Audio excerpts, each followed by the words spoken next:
WrestleMania review with your host, Mr. Rock. We're going to be doing WrestleMania 14. It's going to be sort of like a watch along. I hope everyone's doing wonderful out there and wonderful for YouTube. Just need a few minutes before we start. Also,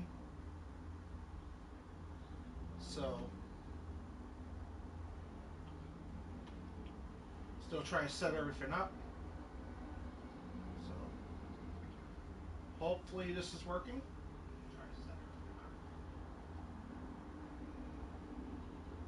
Okay, it looks like it is. I need to mute that.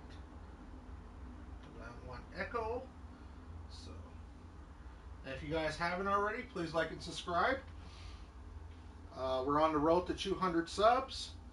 But yeah, before we start the WrestleMania, you guys are just only going to be hearing it. I can't actually show footage. WWE's going to strike it immediately. So we're going to do a watch along. I'm going to review and then technically, go from there. But yeah.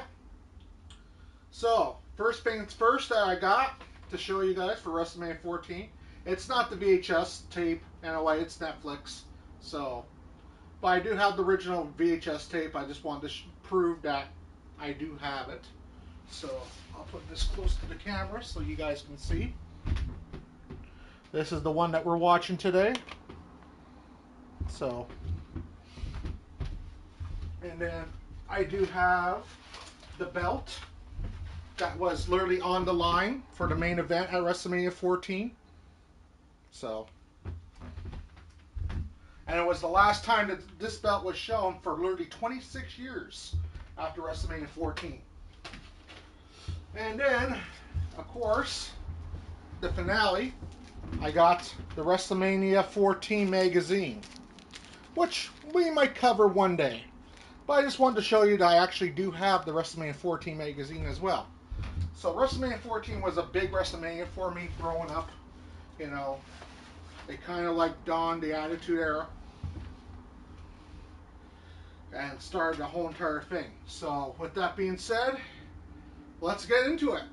WrestleMania 14 on Netflix. The first temptation is to say that tradition has abandoned WrestleMania. That this grand spectacle, this enticing blend of celebrity and athleticism, has been taken hostage by a new generation of rogues. Hopefully you guys can hear it. The baddest man on the planet, the toughest SOB, the reigning champion and #1 degenerate. These are men determined to write their own destiny. To hell with historians who will pen their tale. But tradition is indeed alive and well. Because after all, despite the brash bravado, it's the allure of World Wrestling Federation gold that has brought these men here tonight. The very belt that has immortalized Andre, Hulk, and Sammartino. The symbol of excellence that has inspired Gorilla Monsoon, the Big Cat Ernie Ladd, Classy Freddie Blassie. A lineage created by Vincent J. McMahon some 50 years ago. So tonight, through sacrifice and pain, through breathtaking displays of athleticism that define mortal boundaries, these men that shun tradition are destined to become part of it. It's WrestleMania, the grandest of spectacles, the showcase of the immortals. A time to revel in the occasion. And somewhere beyond the spotlights, the father of the World Wrestling Federation will revel in it too.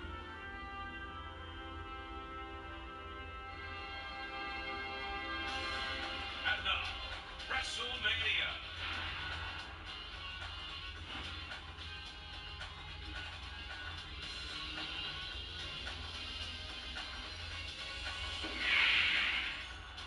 So I'm just going to pause it just for a second, guys, so that I'm going to tell you how this review is going to work. Every match that literally we do, in a way, because we're about to kick off a match, that's why I paused it. Every match we do, I'll pause it, give my thoughts, my review on the match, and also a 1 out of 5 stars. So that's how this is going to work. So, like I said, I can't show the footage of the freaking thing in a way because WWE likes to literally copy strike channels that do in a way. I know for a fact that some people literally can get away with it. I just don't want to risk it. But we're going to get the audio. I'm going to give my honest review and literally take it from there.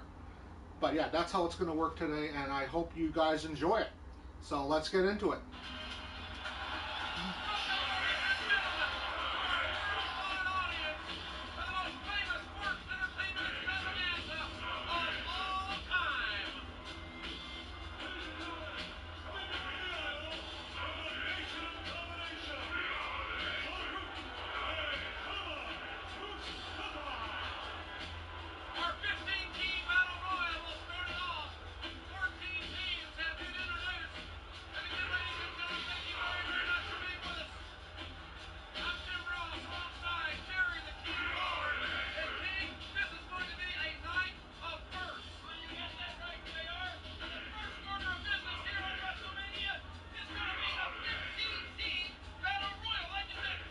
So 15-team battle royal, pretty much to kick things off.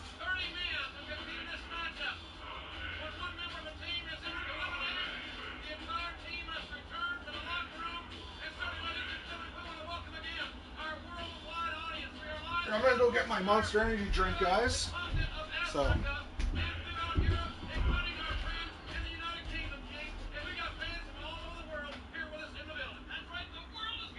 Also, PS no dibs.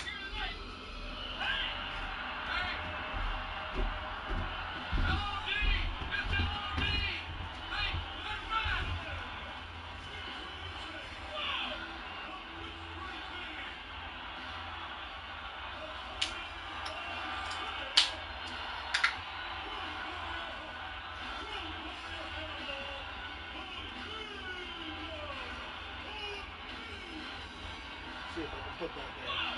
There we go.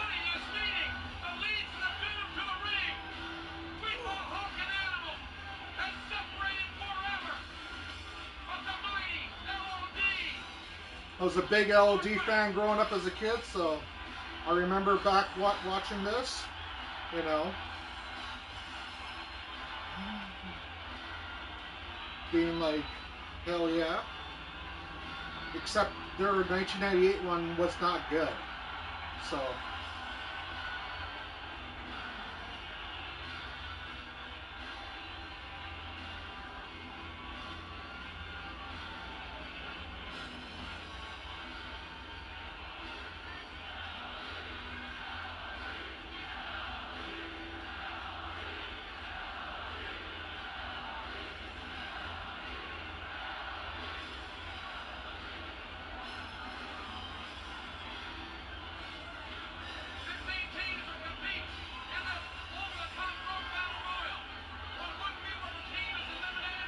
But I did have the spikes as a kid. I had the red spikes from LOD. Autographed and signed by both of them. So. But that got lost in the fire. And here we go. Kicking things off with this match.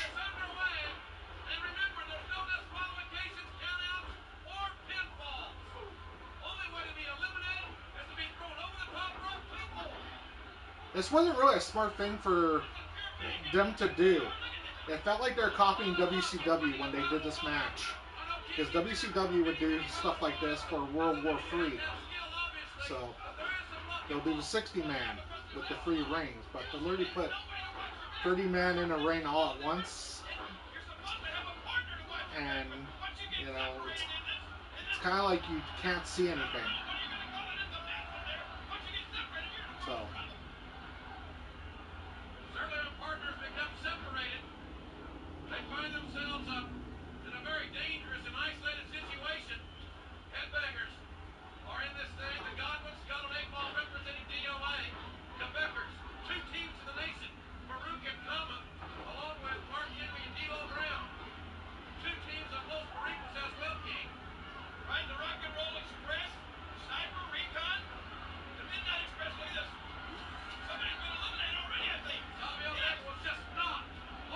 Savio Vega just got eliminated there. As they just did a double feature of how he got eliminated.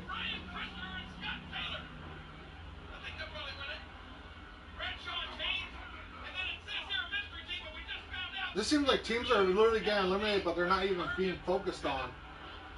So it's like I said, this, to my opinion, this is not a good opening match for WrestleMania. So.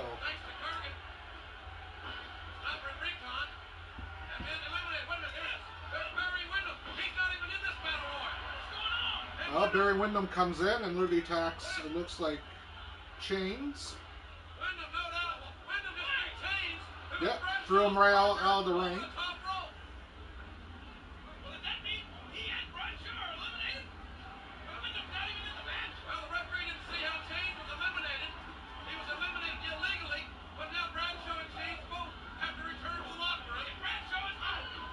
Yeah, I'll be kind of pissed off getting eliminated by a guy that wasn't even in the match.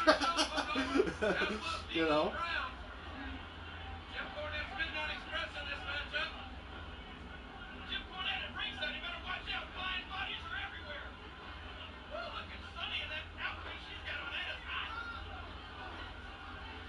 And don't worry, guys, I'll be doing more reviews over time, in a way. So before someone says, well, will you ever be covering any other pay-per-views? Yes. I already got some planned.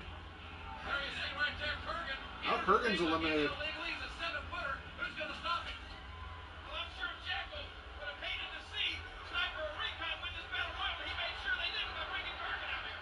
Oh. Here goes Ricky Morton. So that means,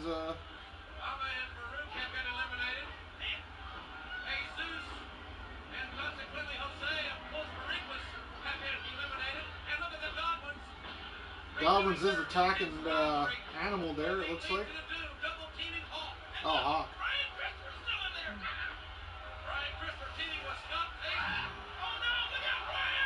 Oh, there goes Brian. It looked like.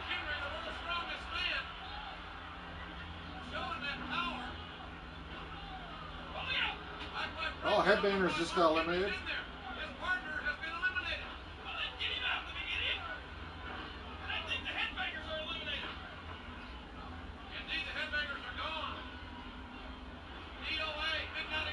Well, like I said, guys, the reason why I can't show the content necessarily is because of, like, WWE would literally strike. They do not like their content being shown.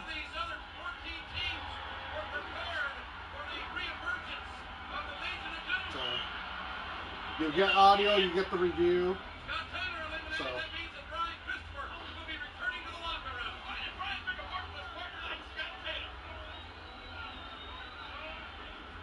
And before you literally say, well, have you ever been copyright strike by WWE before? Yes. Trust me, I have. So.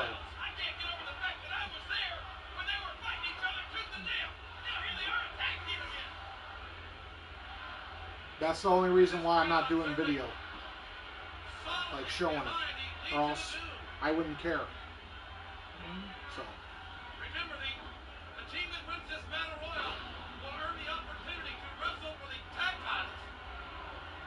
And you got, looks like 8-Ball literally going after Rock and Roll Express there, in the corner there. Hammering away.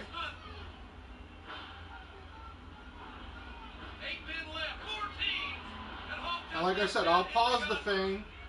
I'll give my honest thoughts about the match. Give my 1 out of 5-star review. If it's a 5-star classic match, then it gets 5 stars. But if the match absolutely sucks, it gets 1. I won't really do a 0-star review unless the match is super terrible. Because I literally feel that even if you have a match, you're still putting some effort in. You're still going out there, you're still literally trying to entertain. So. Oh, there goes, looks like 8-Ball.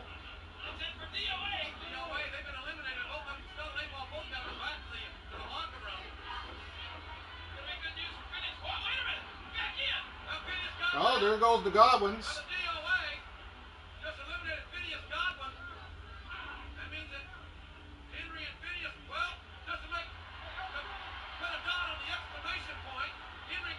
And now we got the Midnight Express versus LOD in the finale. We're down to the two final teams. Oh, Galvin's grabbed buckets and just smashed their heads of the LOD.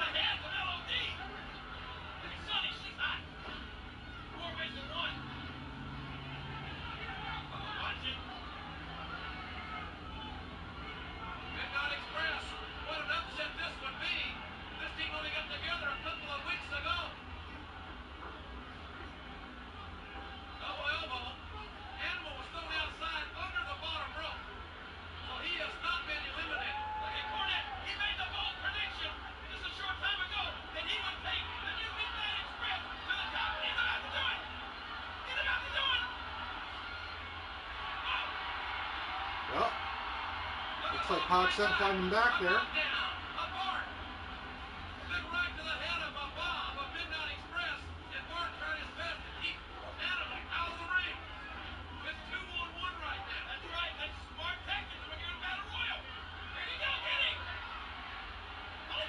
Oh,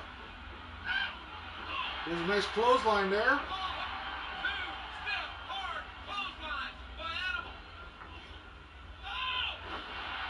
Nice power slam.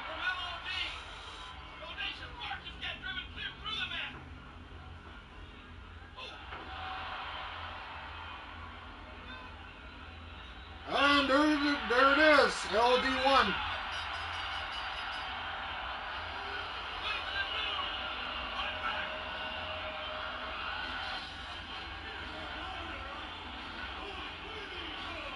So I'm going to pause it here and then give my honest thoughts and review on this match.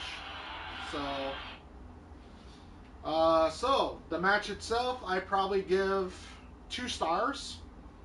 It did the job. The match was literally just for Legion of Doom to get over, coming back, put them in the title match. Too bad WWF didn't know what the hell to do with them in 1998, and if you actually watched the Attitude Era, you would understand that. But yeah, it was nice to see them back in a way. I know their 1997 run was not that great in a way, but overall, I still loved Legion of Doom all the way, even from like 1992 and so far. Growing up, they were awesome. But yeah, like I said, I give this match a 2-star thing. How I would literally have booked this match, in a way, I wouldn't have done so many like people coming all out at once. I would have literally have done it just like a Royal Rumble in a way. Every like 60 seconds or 90 seconds, another team comes into the match. I would not have done it the way how they did it. It just doesn't make sense. It just looks like a cluster, of a match. And honestly, yeah, that's my honest thoughts and feelings about this match. It could have been a great opener match, but it fell flat, in my opinion. But let's continue.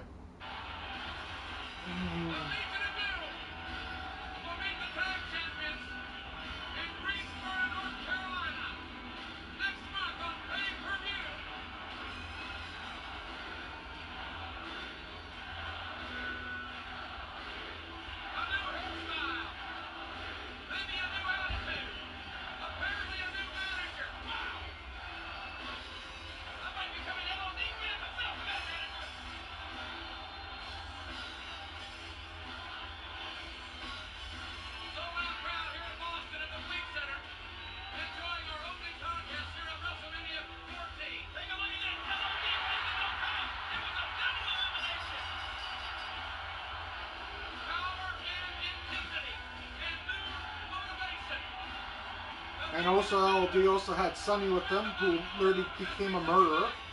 So, I'm not going to really go into her story. If you want to know the story, it only happened a few years ago. So, and she's rotting in jail right now for it.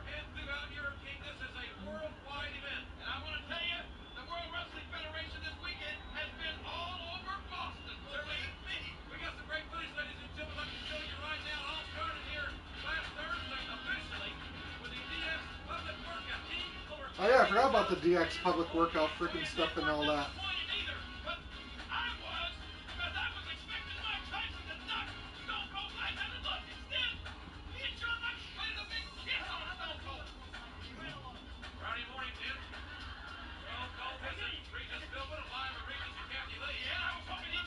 Rest in peace, Regis Philbin, man. I still remember him from Who Wants to Be a Millionaire. Classic freaking show from the 90s.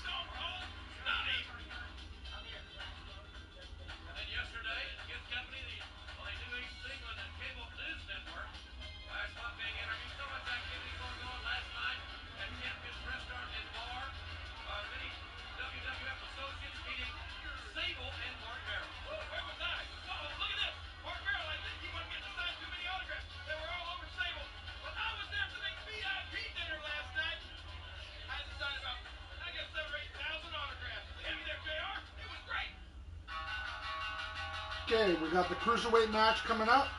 Taka Michinoku versus Aguila, I think it was.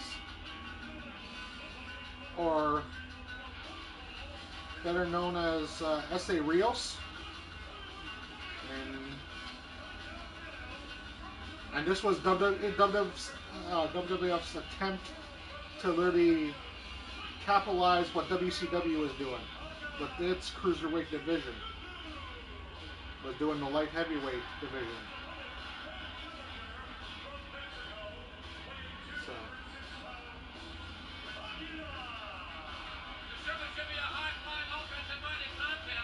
So, in my opinion, this match should have went on first, and then probably do the tag team battle royal second. But I'm not the Vince McMahon. But if I was, that's what I would have done for the show.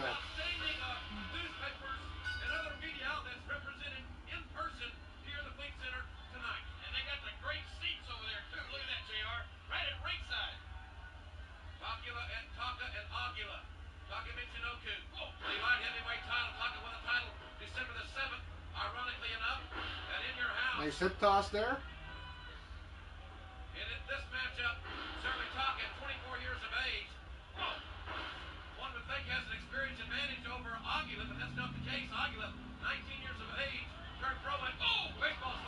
Yeah, nice baseball slide. I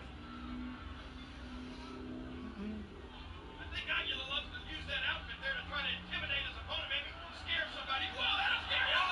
Acai moonsault on the 19-year-old sensation from Mexico City, Aguila. It's kind of sad that WWF never knew what to do with their like light heavyweight division or like cruiserweights until like Rey Mysterio got in. Once Rey Mysterio got there, yeah, they sort of like figured things out, but for a while it just felt like flat in a way.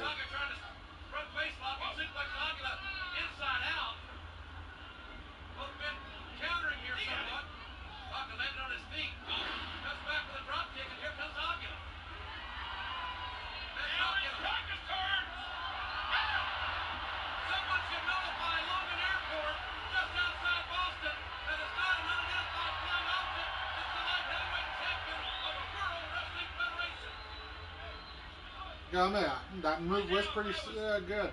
Flying right on top of him.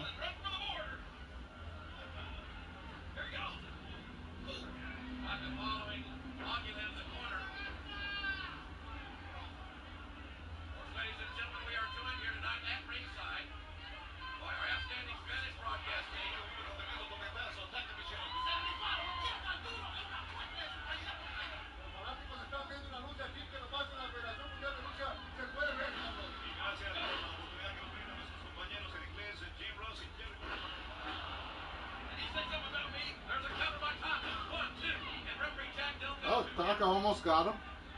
That was a close pinfall. Taka grew up idolizing Japanese legend Ricky Choshu, and has emulated some of his style as far as the wrestling. Oh my goodness!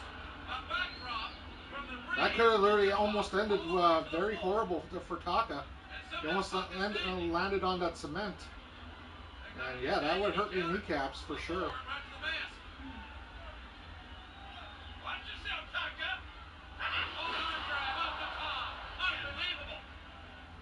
Especially doing a high dive like that. Aguila. Springboard back into another arm drag. Taka misses with a right hand.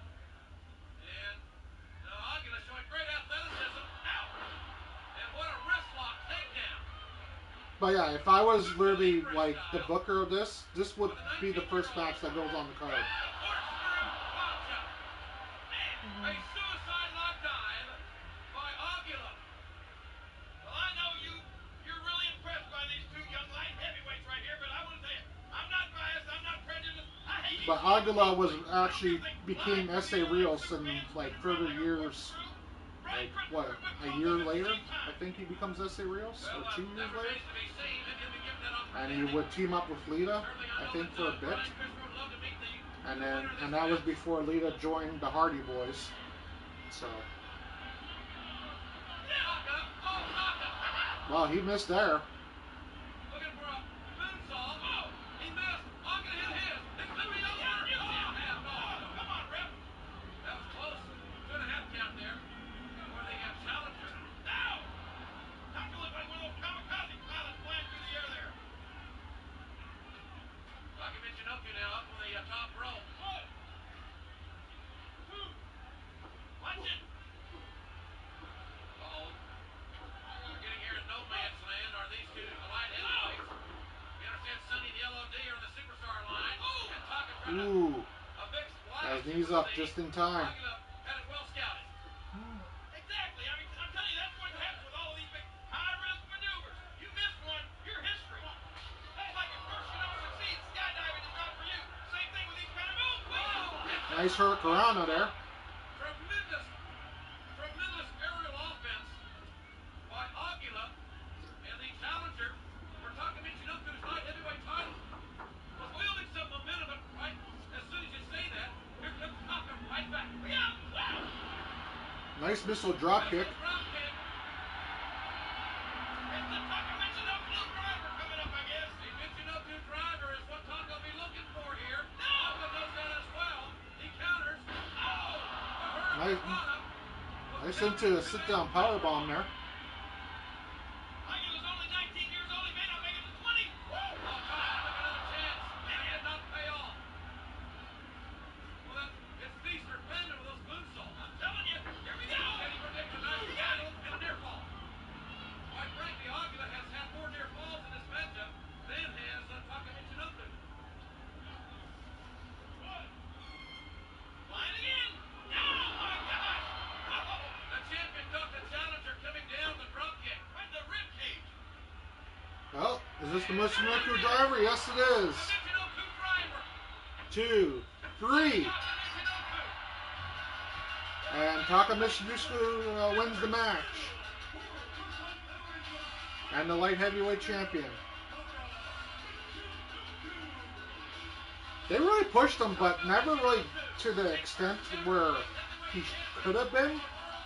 Like, he could have been Intercontinental champion easily, you know, after light heavyweight champion. But he never got that push. So yeah, I'll pause it now and then, yeah, give my thoughts about the match, give my rating. So the rating of this match is definitely a 4 out of 5 stars. Great opening match, in my opinion. It should have been the opening match. Both styles work really well together. And for its time, that's what I'm looking at. I'm not literally looking at it in 2025. I'm trying to look at it like in 1998. For its time, you know, it literally looked like something that like WCW was doing at the time. You know, and they were trying to compete. And honestly, if they really put the effort, I think that they could have literally have competed with WCW at the time. But they really didn't. They didn't put any effort into it. They didn't really care about the light heavyweight freaking matches or anything.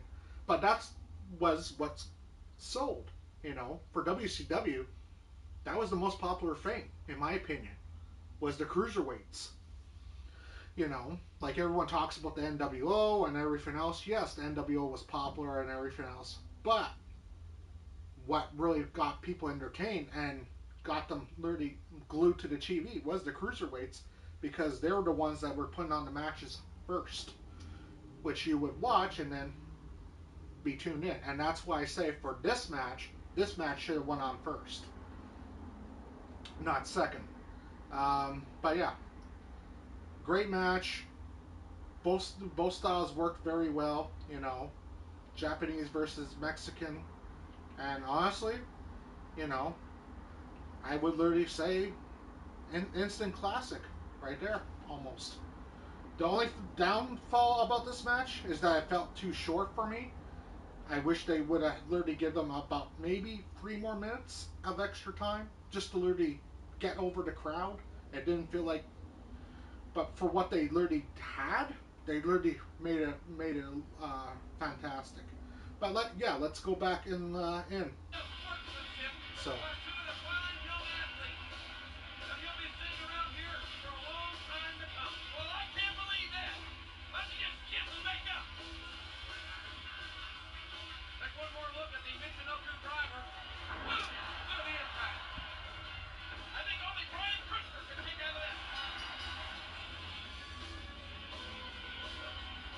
Well, ladies and gentlemen, a lot of celebrities here at Wrestlemania. We know we're going to see Pete Rose a little later, plus Jennifer Flowers, who talked with The Rock earlier today. I'm here with the Intercontinental Champion. Actually, Jenny, it's the People's Intercontinental Champion. Excuse me. The People's Intercontinental Champion, The Rock. Now, Brock. To this day, I still don't know who the hell Jennifer Flowers is. How would you run this? I only knew about her because of like WrestleMania 14. First and foremost, the term leader is really beneath The Rock. The Rock feels like this, a more appropriate term would be ruler. Okay, then, if you were the ruler, how would you handle the homeless situation? Tell you what, Jenny, that is a touchy subject to The Rock. The homeless situation here in America. The Rock feels like this. As long as The Rock still has his palatial palace down on South Beach in Miami, Florida, he really couldn't give a damn whether or not they live in a Frigidaire box or a Kenmore box. As long as those homeless pieces of trash keep their cardboard homes off The Rock's freshly mowed grass, everything will become aesthetic. All right, then, how about the judicial system? Well, first and foremost, as long as all The Rock's fans across the country realize that The Rock is the judge and the jury, everything should be fine. And actually, Jenny, after The Rock contemplated that for a second, if The Rock were the jury, The Rock feels like this. 9 times out of 10, he'd be a hung jury. You smell him cooking. How would you run the White House? Tough job, tough question. But The Rock, of course, is up to answering that. Rock feels like this. As long as all the interns in the White House beneath The Rock do their damn role, and they didn't get out of hand, step out of line, and they didn't do anything morally wrong, then The Rock wouldn't have to do what he does best, and that's lay the smack down in a major way. Thank you very much, Jenny. Back to you, JR. All right, well, thank you very much, ladies and gentlemen. Interesting interview there. Hello, Ron Wayne. Hope all is well. Beautiful downtown Boston. And we want to thank all. We're doing our WrestleMania review in a way. So, live review, pretty much.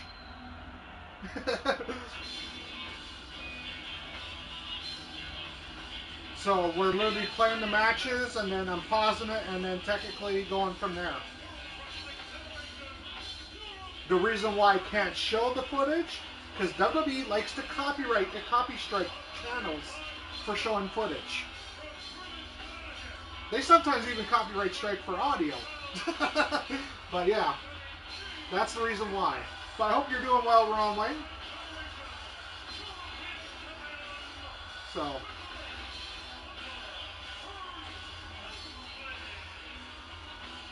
And honestly, I did not choose this WrestleMania. You guys did. I had a poll in my chat really on Sunday, and this was the one that won. It was either going to be 17, 19, 14, or 13. With the most amount of votes, it was 14. With, I think, 67%. So, it won.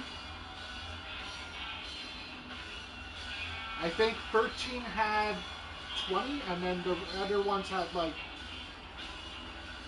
which was shocking, 5%, 5 or 8%, which was like, I don't know. So. Slaughter better be careful or he might catch one on the chin. But yeah, I did a poll on Sunday, and it closed. Today. So. But right now we got Owen Hart versus Triple H to kick things off.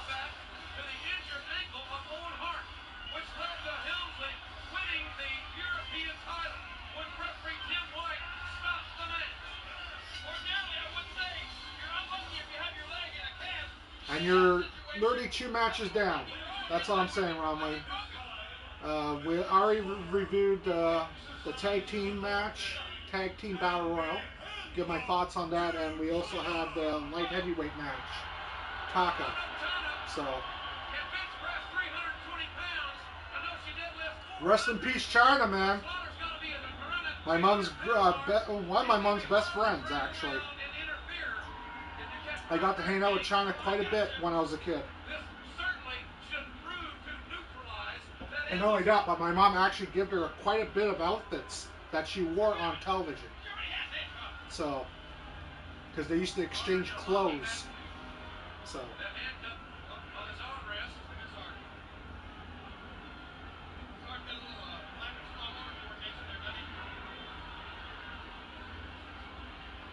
This is Helmsley's third WrestleMania appearance.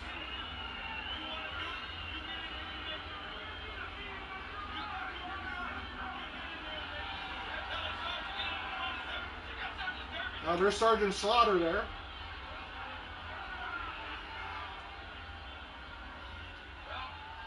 Trying to put handcuffs on China. In so many of Triple H and the balance of DX matches in the last several months. Watch it, this is getting interesting.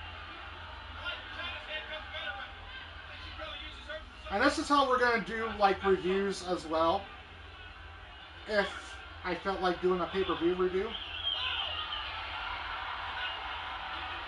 And before people say, is this the television version? No. This is Netflix. So I do have the VHS right here. I could have done the VHS version, but at the end of the day, my VCR doesn't really have a remote, and I don't want to keep getting up and literally keep pausing the remote, freaking thing. So.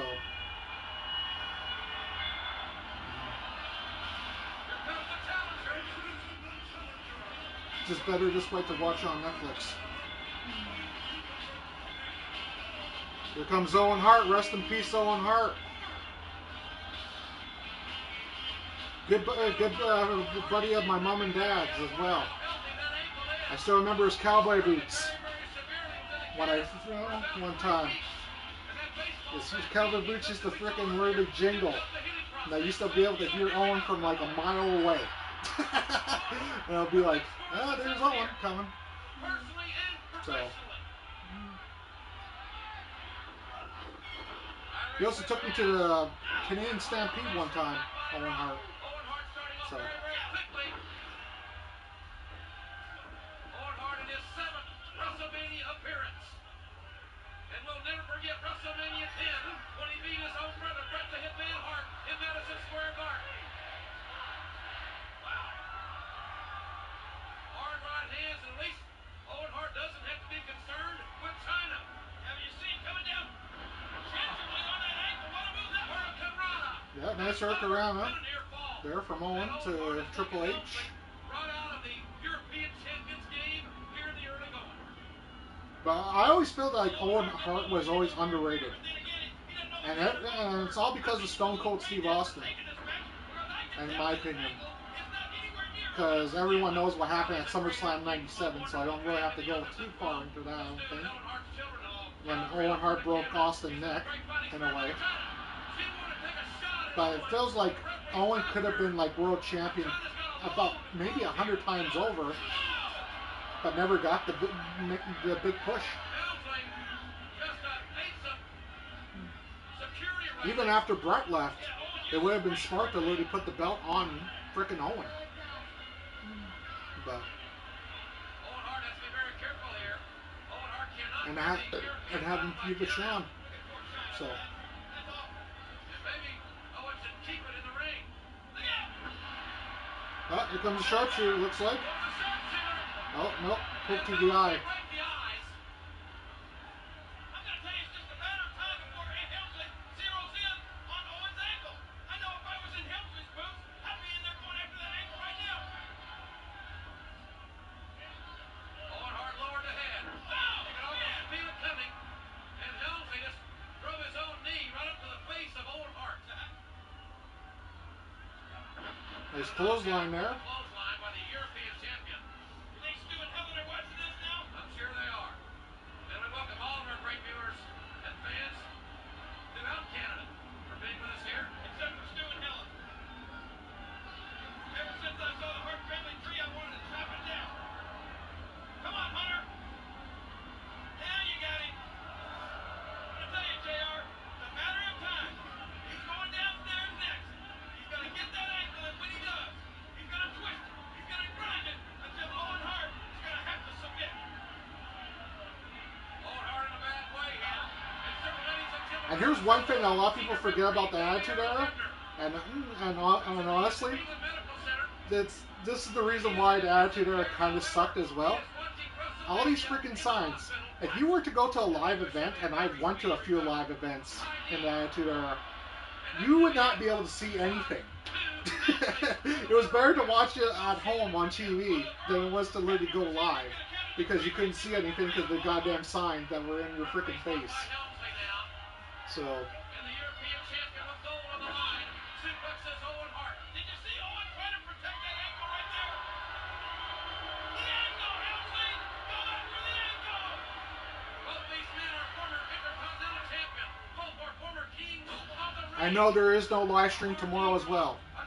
So before anyone asks about that, it's the anniversary of my friend's death, so I'm just going to be taking it easy tomorrow. I'll be back on Monday with WrestleMania 41 review. And that one will just be like just a talk in a way. It won't be like this. Because, yeah, WrestleManias have got longer. So.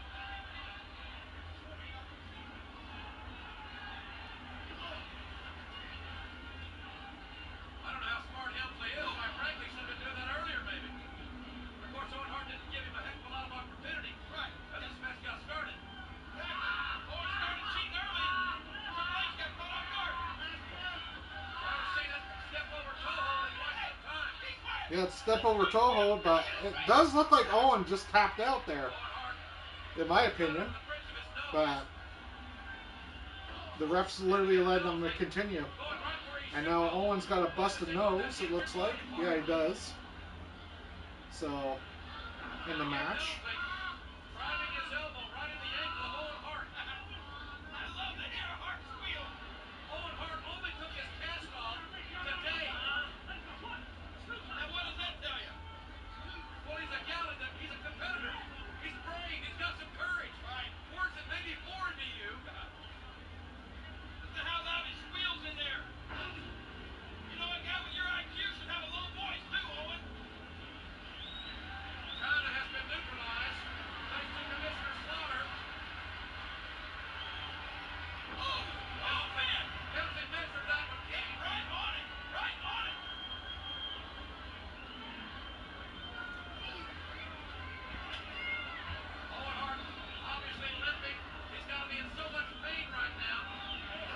Just really targeting that leg there, Triple H's. So.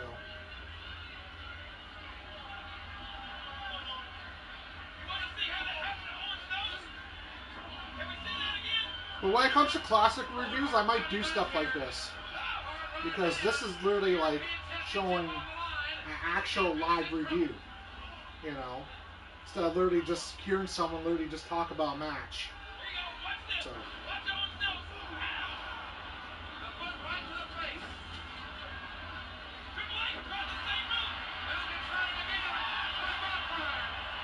And for anyone that's wondering how old I was when WrestleMania 14 came out, 7. I was 7 years old. So.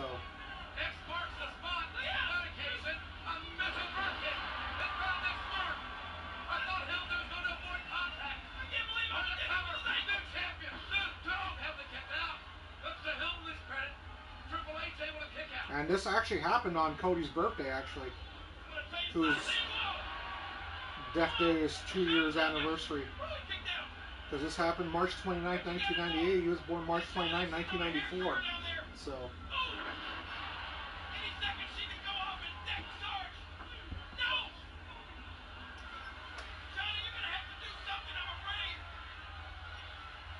Well, I'll tell you one thing. Slaughter's got China pretty well neutralized there. Helmsley upside down. A lot of velocity there. And Owen Hart with the enziguri. You can hear the impact. You can feel the impact, but Owen hurt his ankle again. That move. That is a nice enziguri, but at the end of the day, like, if you're injured, it's going to be really hard to do that move. So.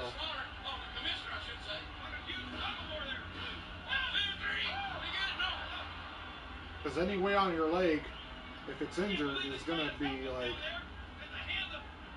snap.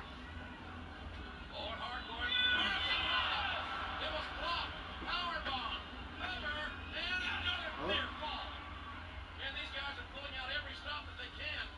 The coveted European Championship on the line.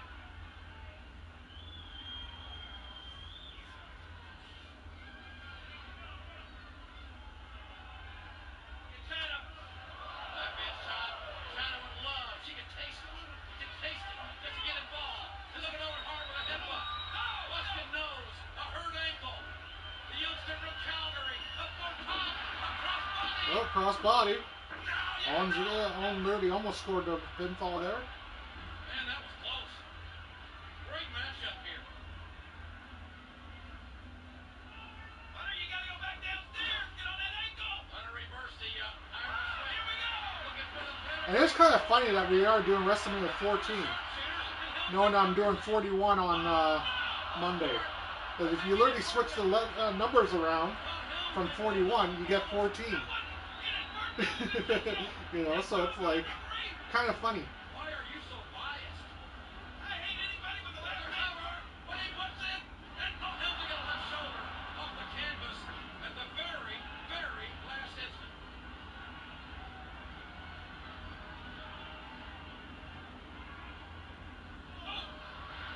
You lower your head here, or you may. Oh, looks like Triple H is going for pedigree. Oh no. Owen reversed it into a sharpshooter.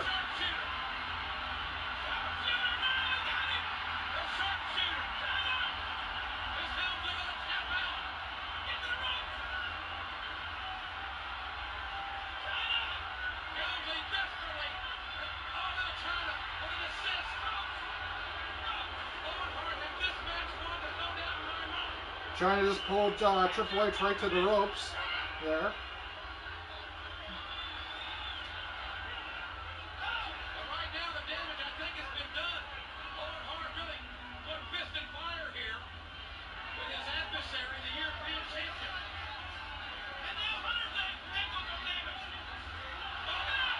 China threw powder in Sergeant Slaughter's eyes.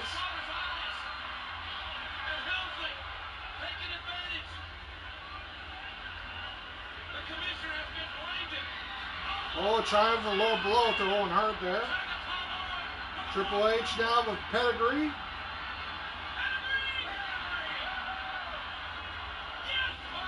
Two, three.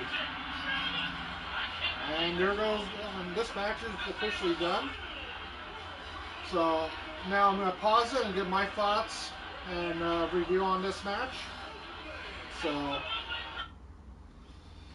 Overall match, I give 3 out of 5 stars. Um, I feel that technically,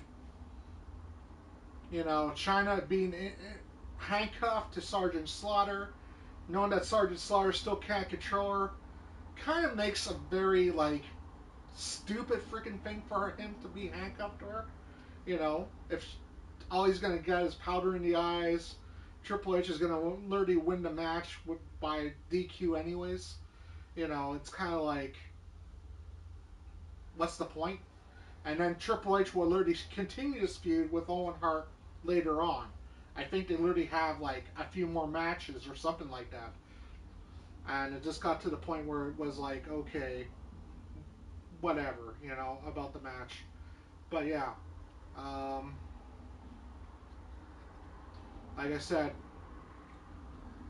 free stars, and that's pretty much all I can really give it. So, good effort, but not worthy of being a 5-star class.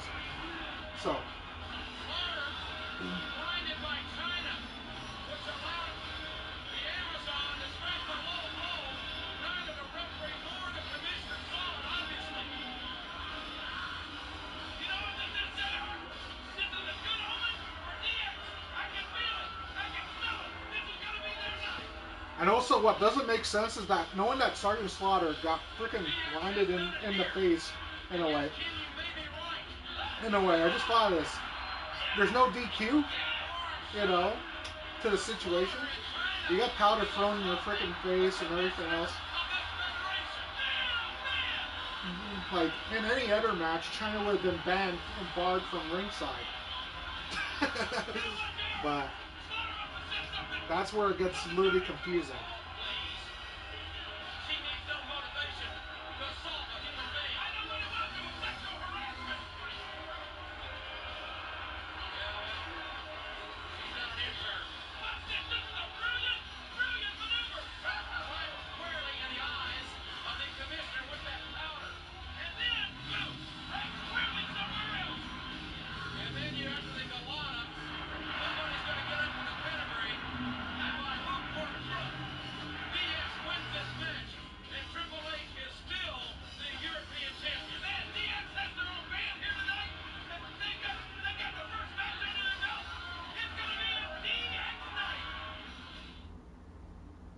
Oh, we got an ad. Yes, guys, we will have ads for this in a way, because this is on Netflix in a way. So, new Oreo Cakesters, the Oreo taste you love, now in a deliciously soft cake.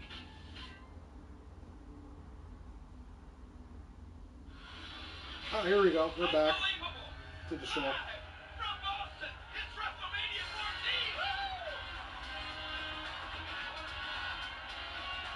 There's only like a 15-second ad for Oreo Cakesters anyways. They're going nuts.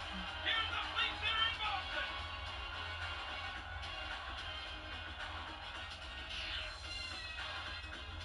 All right, ladies and gentlemen, a couple of technical difficulties here. I think we got that taken care of.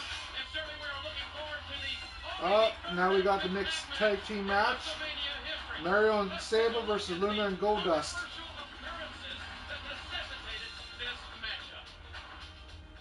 Marvelous Mark Mrrock has been called egotistical. Perhaps Mrrock thought choosing Sable to escort him to ring. And I think I already know how I'm going to rate this match, because I really do not like Sable one bit. And I'm not a big fan of Goldust, to be honest. So it's kind of pretty obvious.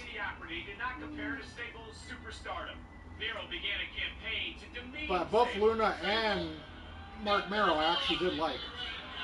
But I never thought of Sable as a wrestler. No matter what Mrrock did, the fans hated him. Ballet, yes. Wrestler, no. So he enlisted help from the most shameless of the WWF. Folks, this isn't about sexuality. This is a hideous attempt to get the spotlight put on you by two men that are as insecure as anybody that's ever competed in the WWF. Once Luna got involved, matters began to get out of control. Mrrock was jealous. Now don't get me wrong, when Goldust first debuted, it was good. But Sable was successful. 98 Goldust was bad. That's all I'm gonna say, and leave it at that. There's a reason why. Well, I would say late 97 to 98 was bad.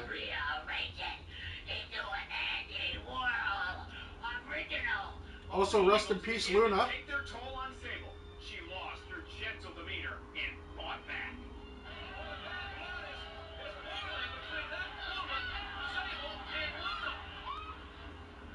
Get back here, you little...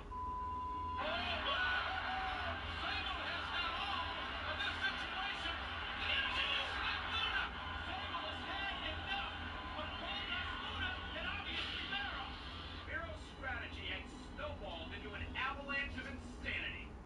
As indignant as Mrrow is with Sable, he doesn't want anybody else protecting her but him. His marriage of convenience to Goldust was quickly dissolved. I'm sick and tired of holding Luna back, blowing myself up night after night. Well, it's high time that Luna, you and I both get what we want.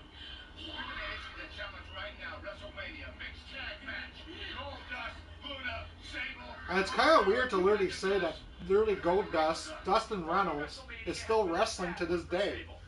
But he is, I think. I think he's wrestling for AEW because I literally seen him wrestle literally like 2 years ago in AEW when I went to the show. And it just literally blows my mind to literally see this guy still wrestling after like 30, 40 years. In a way.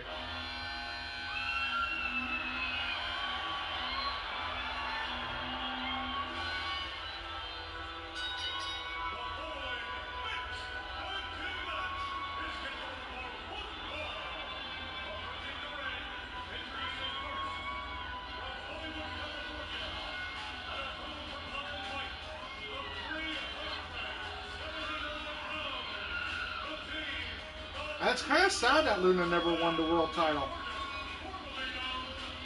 I think that she could have at least won the title back in like the early 90s.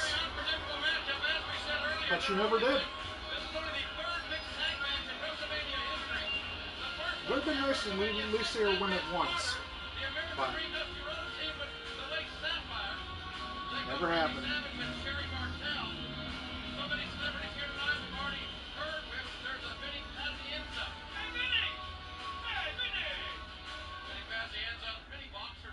Vinny Pazienza's in the crowd. Light heavyweight champion boxer.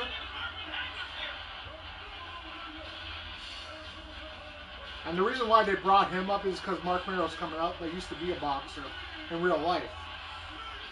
Before he even became a wrestler, he was a boxer. So, and now I think he's a school teacher, if I remember correctly. Mark Mrrow. I think he's a school teacher last time I heard. And here comes Sable as well.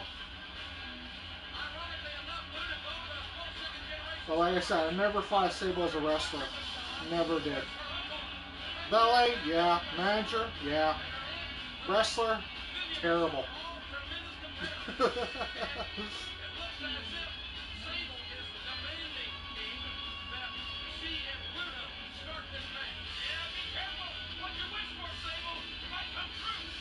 And I know technically, like, yeah, that's Brock Lesnar's wife and all that, but even he will probably admit that technically during this time, like, she should have got more wrestling training.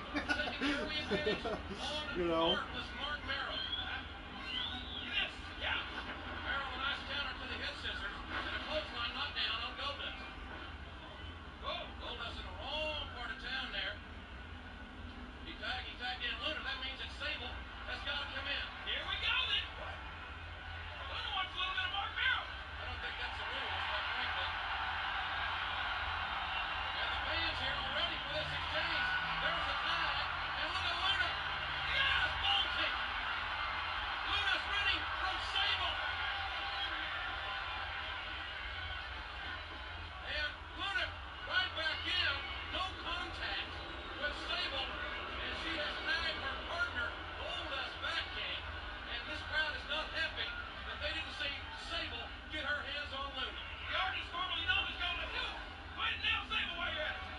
Oh, wow. Just run around the whole entire freaking ring. Doesn't even literally touch her, and then just tags back in.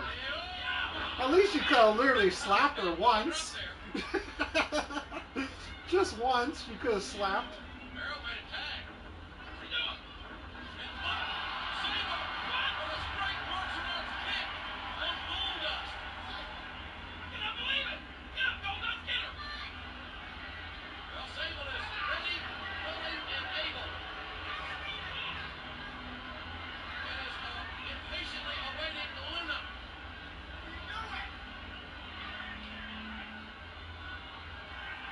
Well, Marvelous is back in. Goldust really wanted to tag. But I still remember like Mark Mrrock as Johnny B. Bad, you know. So it's really weird to literally see him like with the short hair in a way and all that. 'Cause I remember him like the Little Richard look, you know. With a knockdown.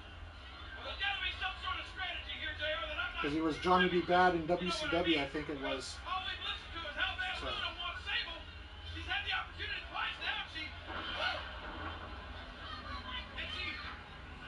takes the power. You know what I mean? But maybe it's just some sort of psychology. Mrrock being choked there on the rope, and there you see Luna getting physical. There you go.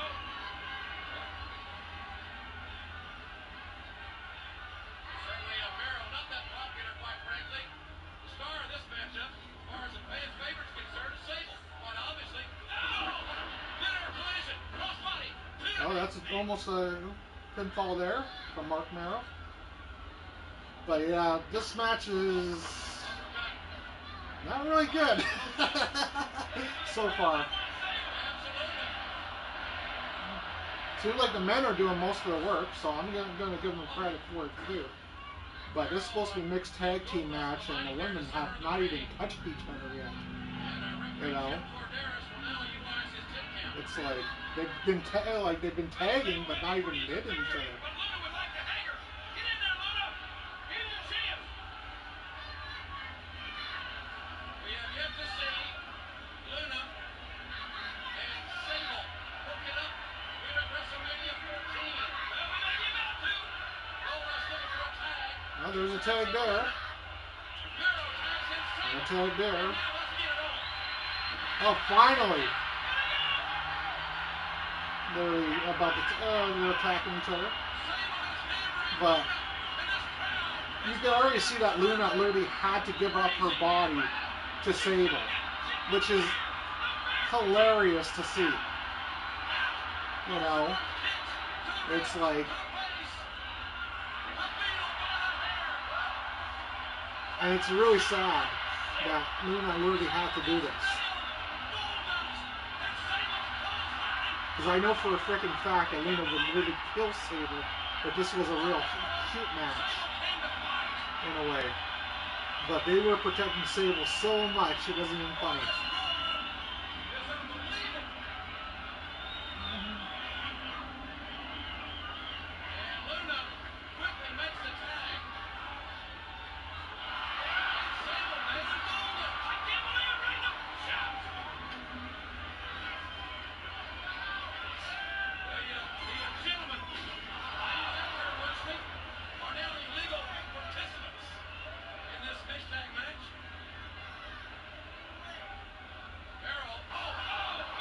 Goldust got his knees up there, just in the nick of time.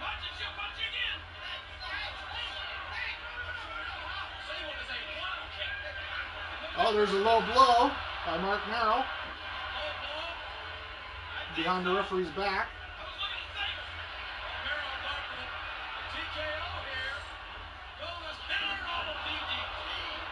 And Goldust with a counter there.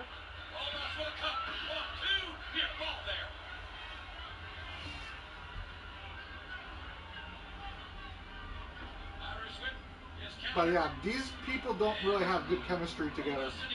You can already tell.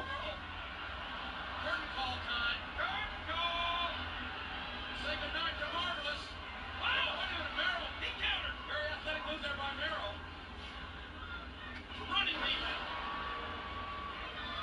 He's a little risky too. And now Mrrock, the Marvelous one. He's up on top. He'll take a chance here.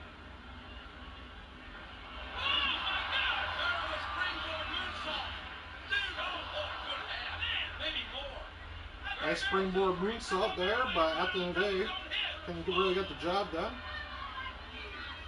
Mrrock just ate some of Goldust's elbow there. He was force-fed the elbow.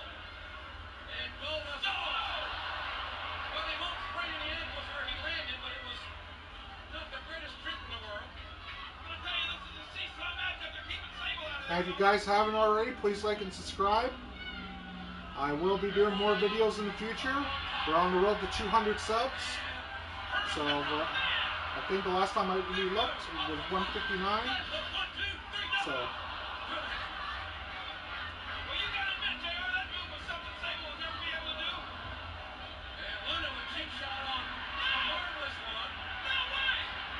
No, puncher! Miscalculation. There's a cradle, 1, 2. And no. That's 2. Very close. Are you all right, Luna? Again, the marvelous one going for his patented TKO. Oh, my God! well, there's the TKO there. There's a cover, should be off. This should be it.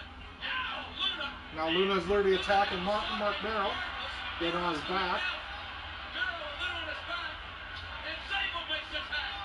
Sable made the tag. Sable covering Goldust. They wreck.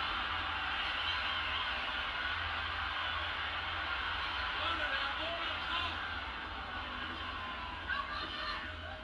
No! Sable saw it coming. And Luna big splash her own tag team partner. I can't believe it. No way. Powerbomb. Sable with powerbomb and the roll up. He's got the cover in the near fall. He picked out. She picked out. Look at Luna now. You've done it now, Sable. You got her mad. You got her mad. Luna's gonna mess her up, JR. Listen to these people. This chair is Sable. Echoing throughout the Big Center here in Boston.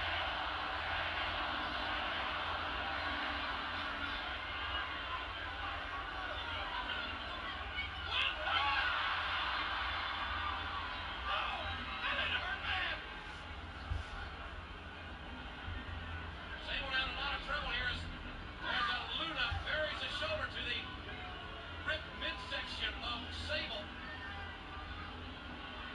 Oh, Sable counter. Oh, now Sable trying to do the TKO. There it is. The little TKO, and I think that will be it. And it is.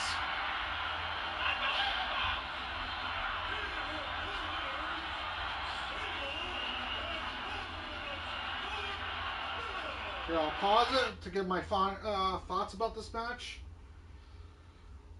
This match is definitely a 1-star match, in my opinion. 1 star. These wrestlers do not work well together. It literally showed how bad Sable really is as a wrestler. Like I said, she didn't have the right training. You could tell she didn't have the right training. They protected her ass way too much in that match. Barely got a freaking scratch on her, in the whole entire match. The chemistry with Mark Mrrock and Goldust just looked weird, in my opinion. Like they tried their best, but you could tell that technically they had to do most of the work anyways, and it just fell flat. Honestly, it's better off just to have Mark Mrrock versus Goldust. Forget about the freaking ladies, in a way, until Sable can literally get more goddamn training. I would say, yeah, and it just shows that technically it's awful. But yeah, let's continue on.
And now we got another tag team match to kick things off. We got Cactus Jack and Chainsaw Charlie with New Age Outlaws. Next. Ladies and gentlemen, this is Or gonna be Rock and Shamrock. I can't wait. This is one that's been building for a long time. Okay, I think they were showing the matches. I thought that was next. Champion against Ken Shamrock. Oh, it can't be any bigger than that. Hey, why is Tennessee Lee in the ring? Double J's promoter. Oh, we got an ad. Okay. Best Western ad. The waves are calling your name. Other times, you think the waves are calling your name. At least the ads are short. They're only like 30 seconds long, tops. Stay 2 nights, get a $50 So. Best Western gift card. And we're back to the show.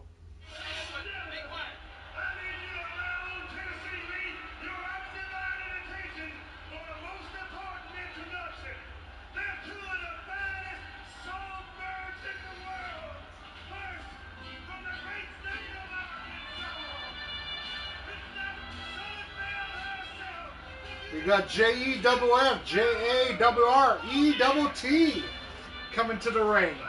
Ain't he great? You know, Jeff Jarrett, man. I think he's still wrestling now, too. Which still blows my mind, too. Because, like I said, like, I grew up watching these guys as a kid, and they're still going at it today.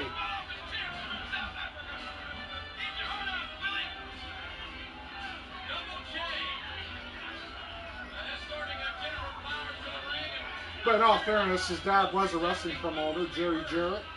So.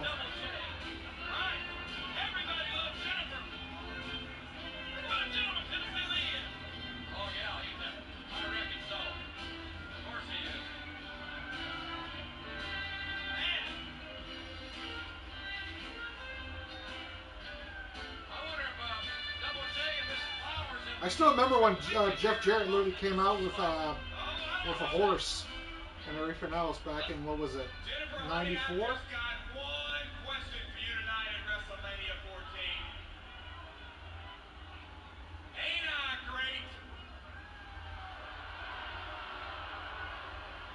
Honey, I've been with Grace, and you are Grace. Yes! You're pretty, too. I think we need to do a duet. The following contest is for the World Wrestling Federation Intercontinental Championship. Introducing first, Oh, we got The Rock versus Ken Shamrock match. the World Wrestling Federation Well, literally, the whole entire year of 1998, they pretty much battled. I think. Yeah, pretty much. I would say all the way until November. So, this is literally like just one of their matches. Because they battled at the Royal Rumble, WrestleMania, King of the Ring. I'm trying to remember. I think they even battled at Breakdown, but they added Mick Foley in it. So, yeah. So,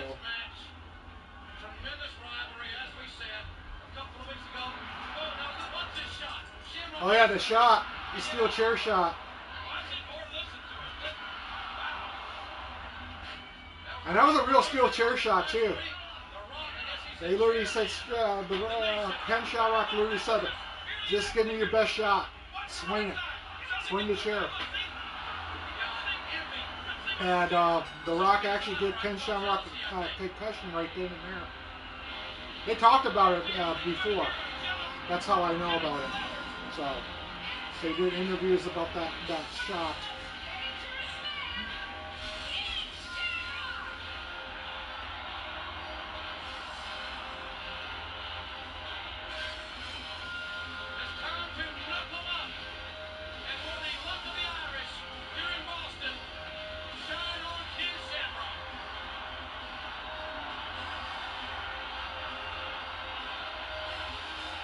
It looked like there, right then and there, like Shamrock kind of missed his cue, and it looked like someone really had to push him out there. I don't know about you, but that's what it kind of looked like in his entrance. It kind of looked like someone literally had to literally tell Shamrock, get out there, you know.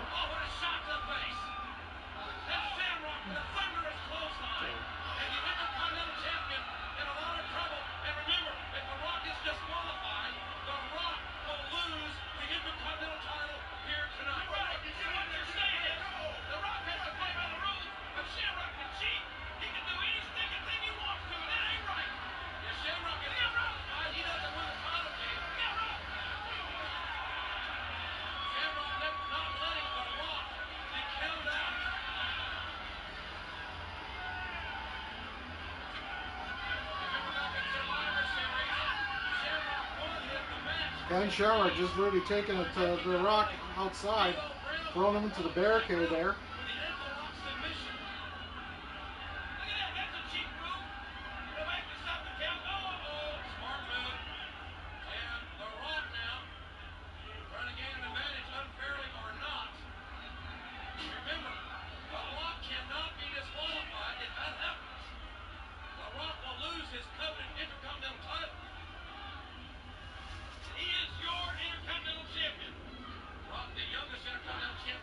I need to sit down like this. My legs are starting to hurt.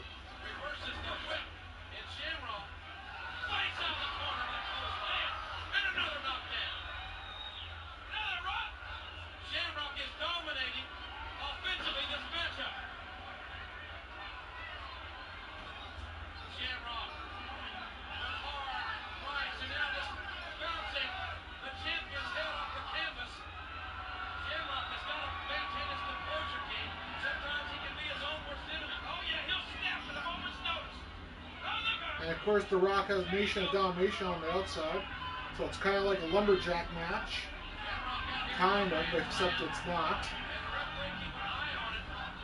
Because you have Nation of Domination members all around the ring. So.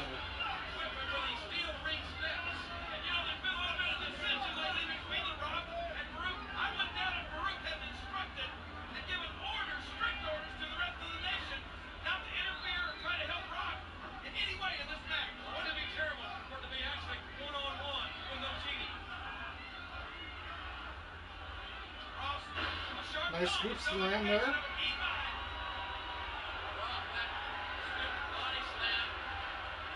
Rock calling for a rock bottom. Well, no, the people's elbow. I know. Wow. Eventually it will be called the people's elbow. I think it was just called the elbow.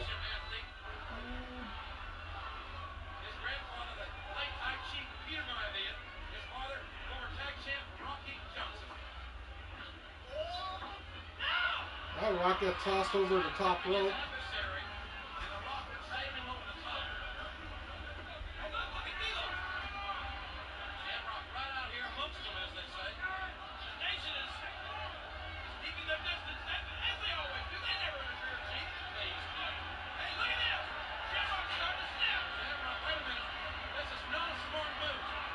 Well, Shamrock's got a chair, trying to throw in the ring.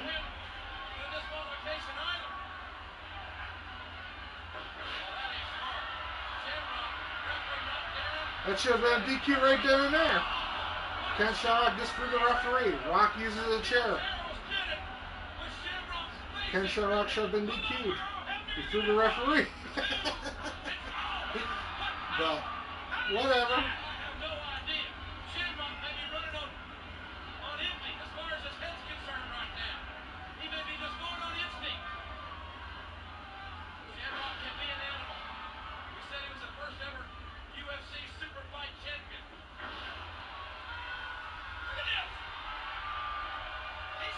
And for anyone that just got here in a way, the reason why I'm not really showing the footage and just audio is because WWE likes to copyright strike any channel that really shows footage of its literally like content.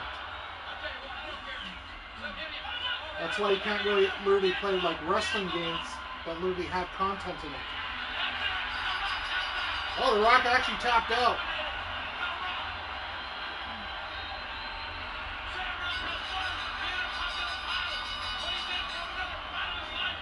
If I remember correctly, in a way, I think Ken Shamrock loses the title because he doesn't let go of the freaking thing. So.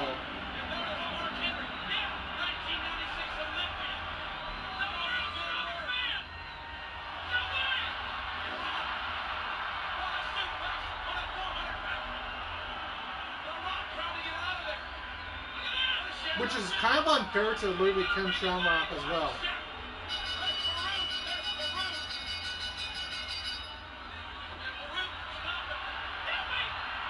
Mrrock comes out, just watches The Rock literally bleeding in the mouth. As he's begging for the move to end.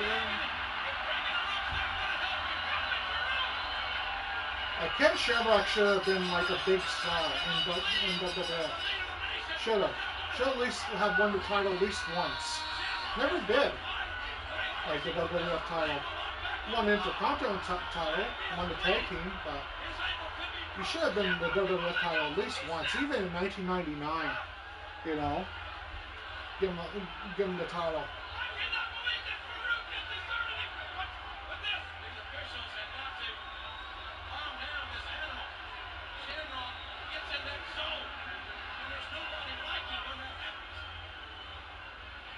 But by September of '99, he was already gone from the company. So.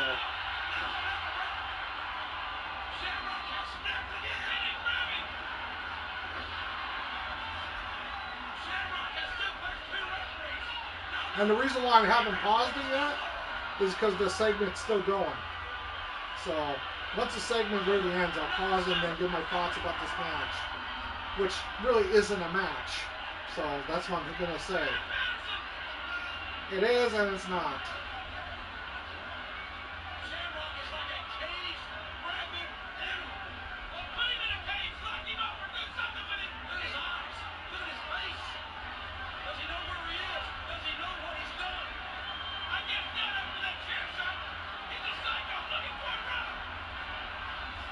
Look at poor Rock.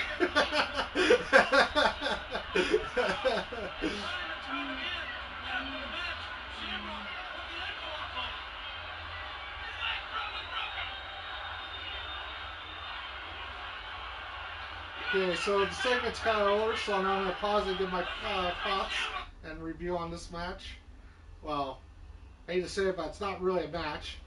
So I'm going to give it 1 star because it wasn't really a match. It was literally like a shoot, in a way.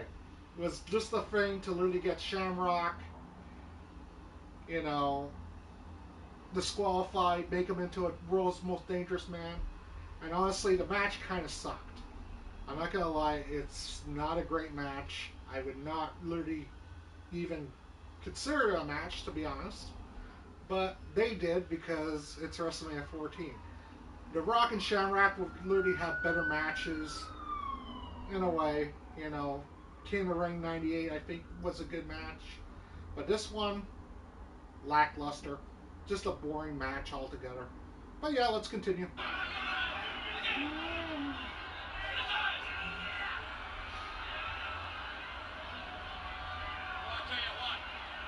So. The former Intercontinental Champion has been decimated, physically dissected.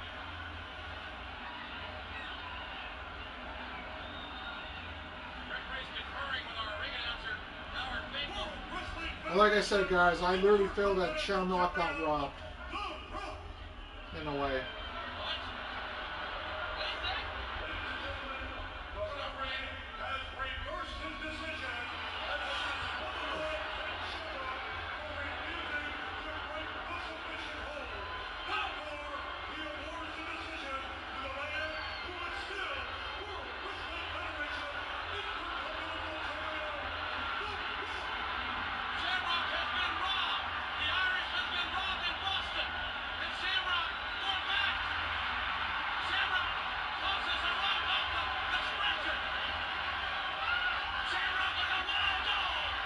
I like how the Rock needs a stretcher, but he can stand on his feet by himself.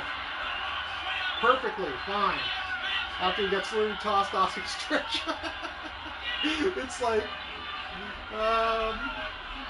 you're really breaking the scene there.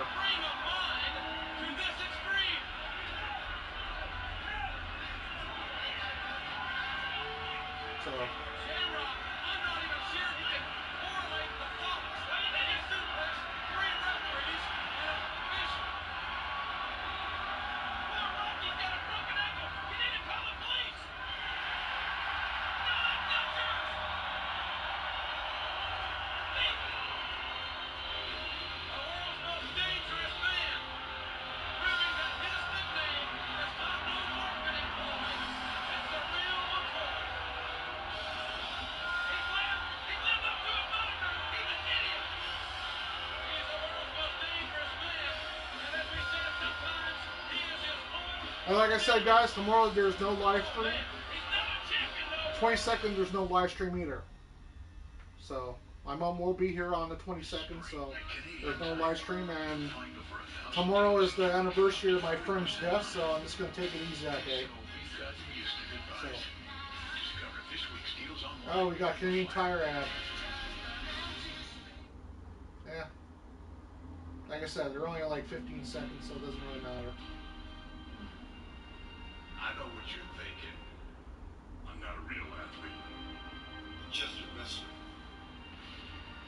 I'm 6'10", 328 pounds. I was a national champion. Oh, we got that please do not try this at home thing.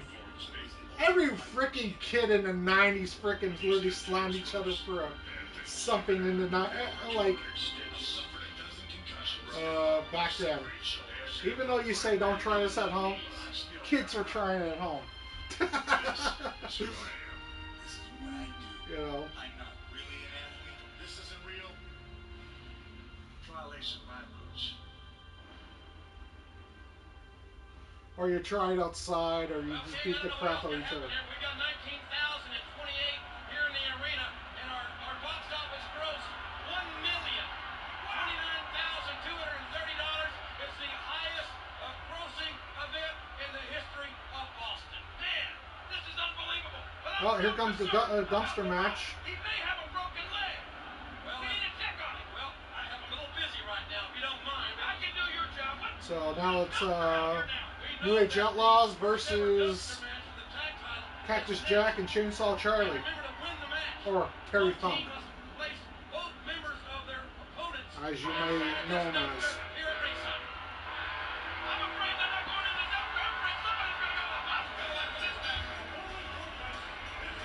And honestly, I've done this match before.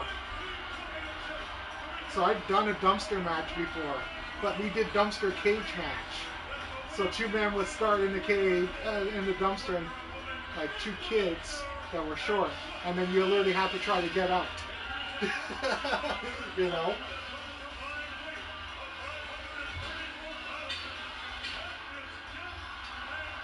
So... February 2nd, Cactus Jack and Chainsaw took that fateful ride in the dumpster right off the stage, thanks to the New Age Outlaws. And quite frankly, that ride came within an eyelash of ending both Cactus Jack and Chainsaw's career. Well, that's just called taking out the trash.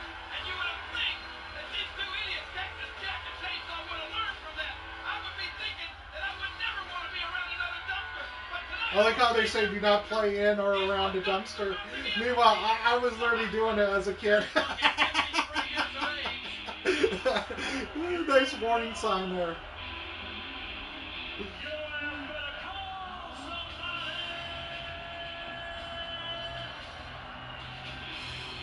ladies and gentlemen, boys and girls, children of all ages, the World Wrestling Federation proudly brings to you its WWE Tag Team Champions of the World. Oh yeah, I forgot that because this is Netflix version, they can't say Federation. So...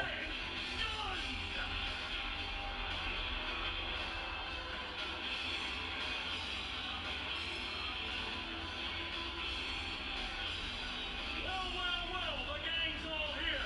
Matter of fact, they're sitting right up there. You know they call you hardcore legends.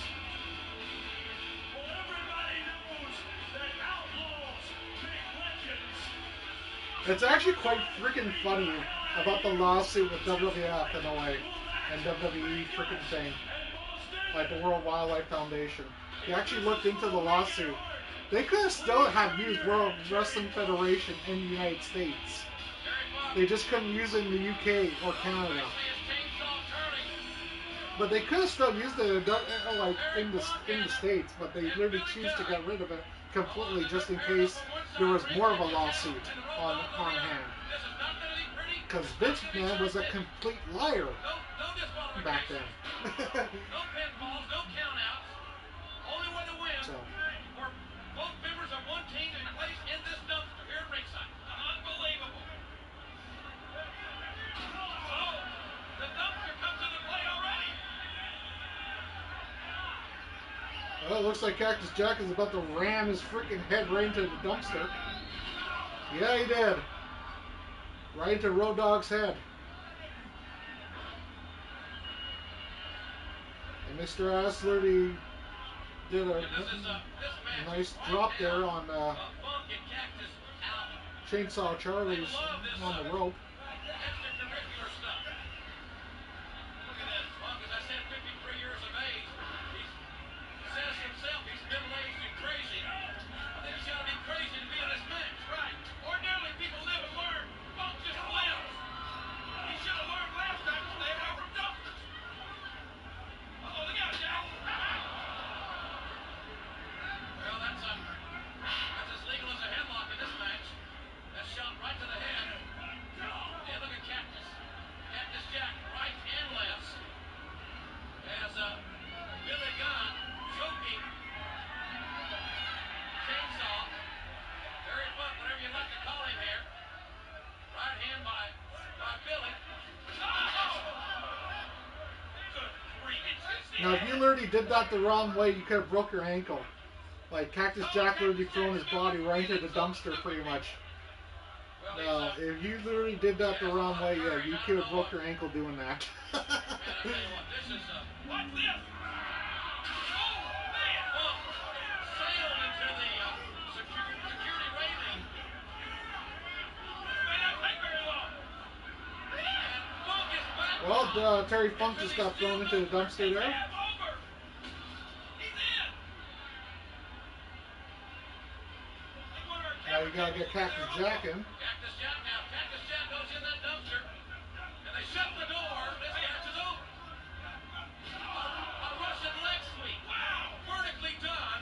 And Cactus' head bounced off that dumpster like Larry Bird used to bounce off the back. It never made sense to really put Cactus Jack and Terry Funk as a tag team to me. Never did. Just watch Cactus. And I'll tell you the reason why, because they literally had matches with exploding barbed wire and everything else in Japan. Here they're a tag team. And everyone knows the history of those two. You know?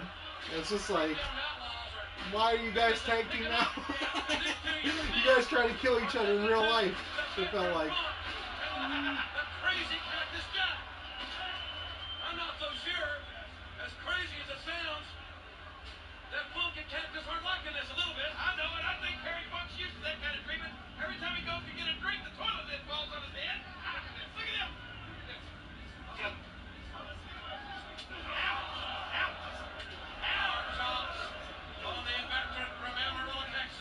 And rest in peace, Terry Funk as well. Forgot to say that. He died just a couple of years ago, I think. And he wrestled all the way until he literally died, I think. And he was still wrestling at the age of like 70 or something. I don't think he cares. I'm sure he's had him before.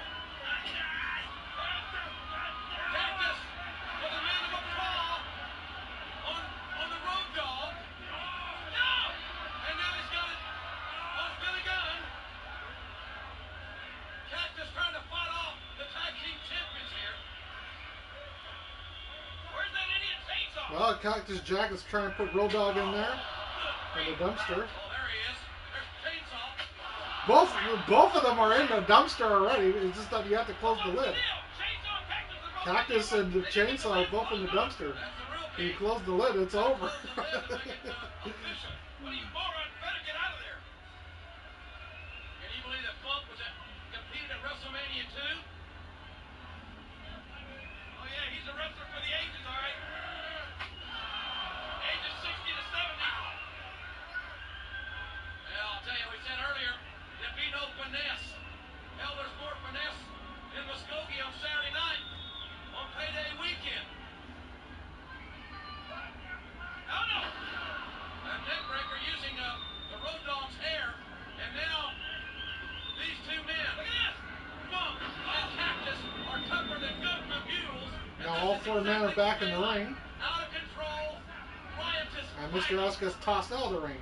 The second that technically they get in. Better do now. Cactus right off the apron. Yeah, right off the apron with that sheet pan there, it looked like. Sticking that pan or whatever the heck it is right in the face of Billy Gunn. And now Cactus is looking for more toys. What? More toys? Well, this ain't Jack's. This is not Toys R Us. Uh-oh. And that ain't no toy. That's a ladder. What? Cactus Jack now bringing a ladder into this match. Go ahead and say it. Business is about to do what? Business is about to pick up right here, folks. Oh, no. At WrestleMania 14. Oh, no. What are they going to do? Well, this is not a ladder match. It's Cactus Jack is climbing up the ladder there. And a low blow by Billy Gunn on Terry Funk, and now Mr. Ass, as it says on his tights. Excuse my language, Mama. And they're going to fight up the top now. Are they crazy? Oh, shot. Hello, Gene Edits. I'm just trying to read your name properly. Sorry about that. WrestleMania 28. Go there. I've never watched WrestleMania 28. I have it on DVD. Right into the dumpster. Trust me, I own it on DVD. I just never watched it. There's a lot of WrestleManias I still have not seen. So Get out of there. I would say there's probably about 10, 15 of them I still have not watched. Get him in there, close So- to the end, quick. You got him right So there. yeah, 28 is one of them I've never seen before. So, What's going on here? You know it. but I have seen reviews on it, so at the end of the day, it's not like I don't know what happened. Lord, But that Terry Funk at 53 just power bombed into the damn steel dumpster. How did he get out? How did Jack get out? but yeah, thanks for joining. But like I said, we're doing a classic live review in a way. So this is actually going on right now on Netflix. I can't show the footage because it will be copyright striked on my channel. I'm not trying to literally ask for copyright strikes right now. So yeah. But we got the audio going and everything else. I do have the actual live version of it right here on VHS. So before someone said, why aren't you watching the VHS version? Because I can't pause my VCR. I would literally have to keep getting up to literally pause it every day. 10 seconds almost. Another look at it. Wham! And then Funk bomb into the ladder. And there were Cactus and Billy Gunn. Of course, some Oh, idiot sitting on his couch. they both went flying into the dumpster there.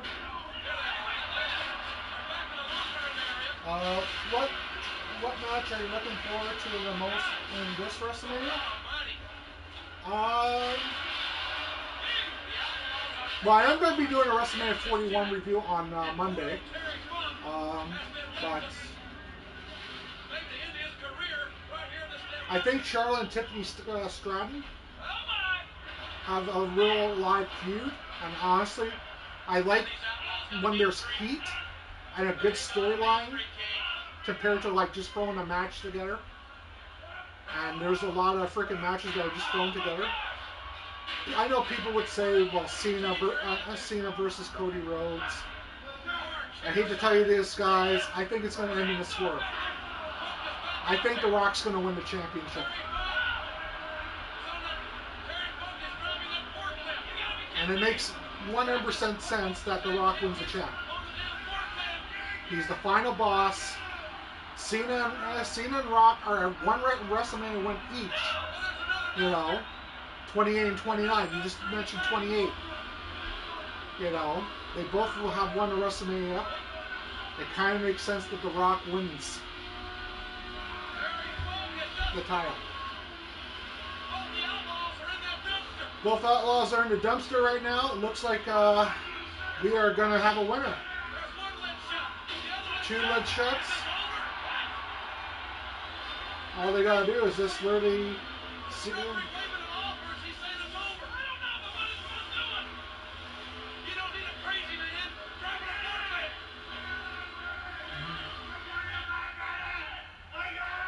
Yeah, it kind of is. And like I said before, it doesn't make sense that The Rock is involved if The Rock isn't involved. You know? So that's what I'm getting at. Okay, you had Chainsaw Charlie and Cactus Jack winning. So I'm going to pause it right now and give my thoughts about this match and my review. So my review on this match is definitely a 4-star classic match. Not a 5, 4-star. Great effort. Entertaining the crowd. Definitely had some hype. Probably their best match, actually, between these 2 tag teams. Because they would literally wrestle the next night. Just to give you guys a little heads up. And if you know anything about what happened, well, there was a cage match, and that's how DX was formed. But, in my opinion, this was their best match on the card. The only thing that the downfall on this match, in a way, like I said before on the Aguilas match, the match could have went a little bit longer, in a way. It had a good freaking thing. They didn't use the dumpster that was in the ring, but they used the dumpster that was outside. Now, in my opinion, they should have used the dumpster that was inside the ring. What's the point of literally having a dumpster that's literally right next to the ring if you're just going to use the one that's outside? So, yeah, that's my opinion on it. But still a great match. Don't get me wrong.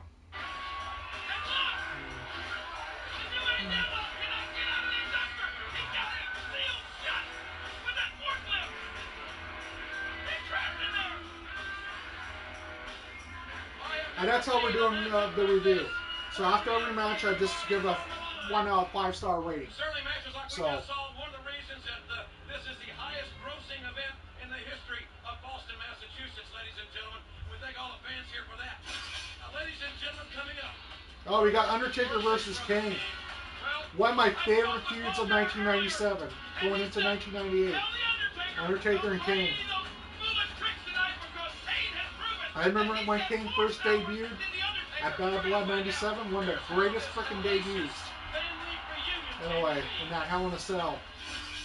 The resurrection of a damned soul. Too bad WWE didn't know what the hell to do with Kane, though, after this freaking feud, because it went way weird. They tried to give him a girlfriend. They tried to get him an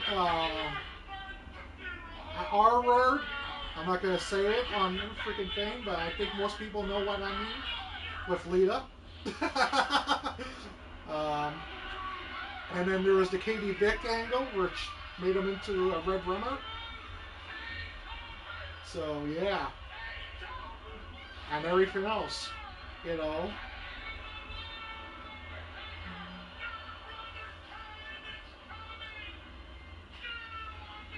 Yeah, they did. But I actually do know this match, and this is one of my favorite matches. So I'm already going to tell you before we even watch this match, because I've seen this match so many times, in a way. It's a 5-star. This is a 5-star match for me. So there you go, guys. You're getting the review before the match even starts. But yeah, this was one of my favorite matches.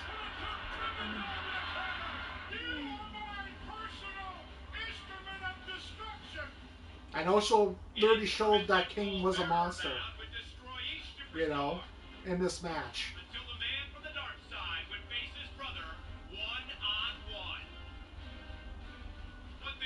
So before you say, well, is this your first time? No. I see WrestleMania 14 quite a bit. Actually, I just watched this literally like 2 weeks ago. To be honest, I think it was 2 weeks ago I actually watched it. But this was the winner of today's frickin' poll. So will never fight my own flesh and blood. Kane just attacking his brother. Wait a minute, he's gonna fight back. The Undertaker's headed off. because I did put a poll up, and technically this one won. I literally decided, well, which one would I do? 14, 13, 17, or 19? Well, this one won. At 67%. So. But in the midst of a nightmare, there was an awakening. Two brothers would reunite and fight together. It appeared as if the Crypt Keeper had lost his vile hold on Kane and the Undertaker's past. And in one glorious moment, two estranged souls became one. Kane apparently extending his hand in some sort of bond or friendship to his older brother, and Undertaker is returning it. But even like the build to this match was awesome. You know? As Paul Bearer and Kane's wicked plot of deception was unleashed on the Phenom.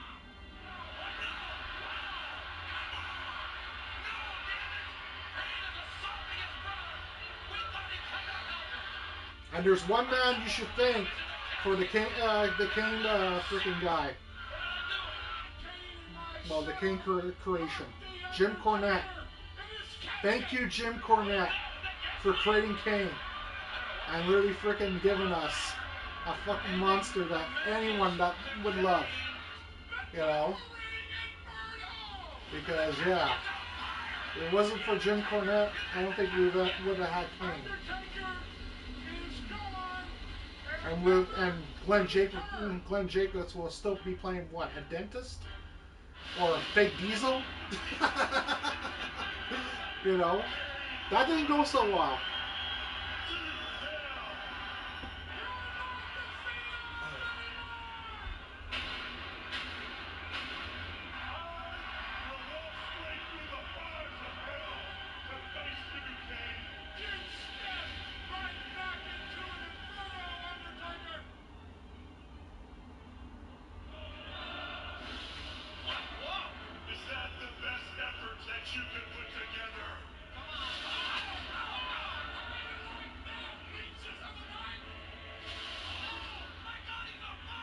Cameraman's on fire.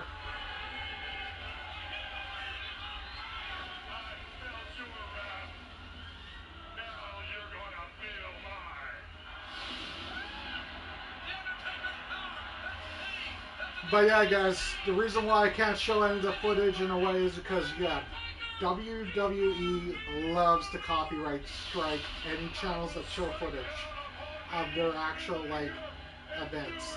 That isn't, like, them. You know?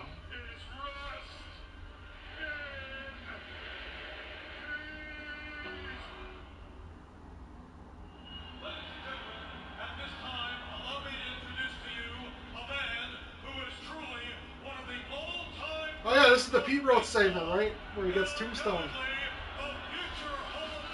So. Please welcome back to Boston, the Hit King, number 14. Rest in peace, Pete Rose, man. Number 14 of the Cincinnati Reds, Pete Rose, will be our guest ring announcer here. And a lot of people don't understand the freaking thing about Pete Rose in a way. See, Kane needed a nickname, and Pete Rose gave him the nickname. That's why he had to get Tombstone at WrestleMania 14.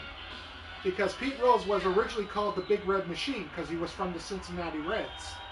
And he was the all-time hit leader or something like that. He bet on his baseball games. So...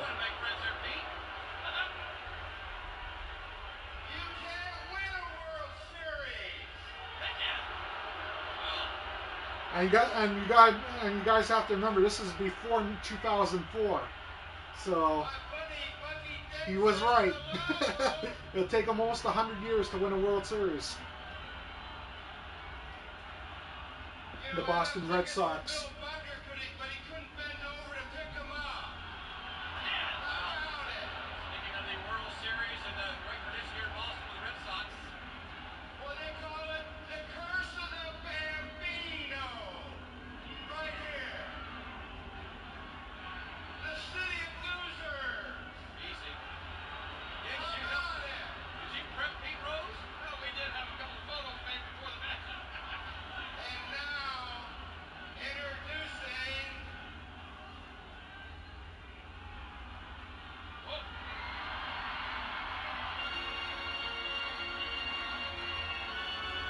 And here comes Kane.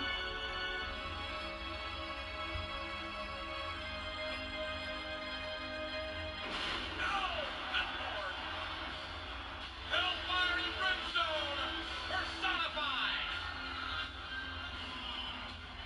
Straight out of the mouth of hell comes the Undertaker's brother Kane. And that evil. And here's a little tidbit for you guys. The Undertaker's when he first debuted, was called Kane the Undertaker. That's how they came up with the name Kane. Just a little tidbit for you guys. A little history lesson. Because Undertaker's first name when he came into WWF was Kane, the Undertaker. And that was in 1990. The same year I was born. So... And there was a few times where that technically Undertaker wore a mask. So...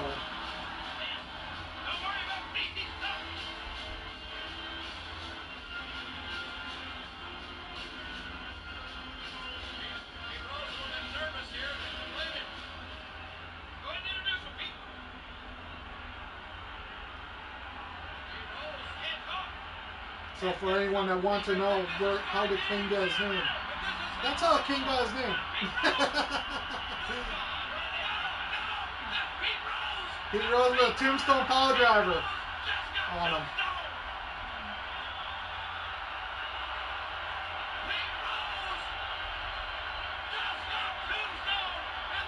And you gotta learn to give it credit where credit's due. Pete Rose took a Tombstone Power Driver like a man, pretty much. You know, and he did that throughout most of these WrestleManias too. I don't know if Pete Rose is in the WWE Hall of Fame though. Like, God, he should be. Definitely should be.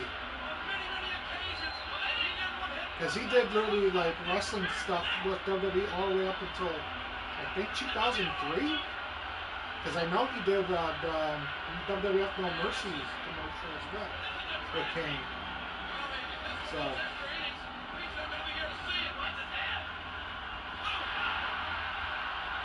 I think that was in either 2002 or 03.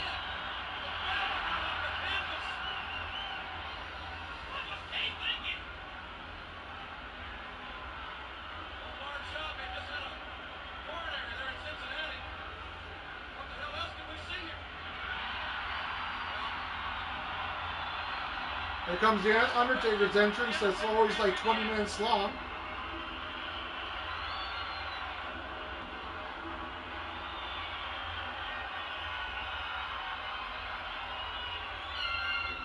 They even said that if you add up all the Undertaker's entrances, it adds up to 97 minutes and 13 seconds for his WrestleMania matches.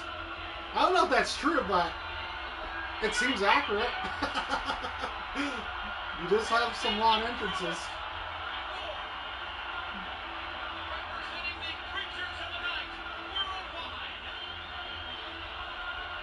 And honestly, that's why WrestleMania kind of falls flat every year. Ever since, like, probably WrestleMania 30, because Undertaker lost at WrestleMania 30. Undertaker was the main attraction. A lot of people forget that. You know? Like, people wanted to see him lose, but when he won, it was, like, amazing. You know? So... But knowing Undertaker's old now, I don't think he's got more WrestleMania matches in him. And he's already lost, so it's like, what's the big deal?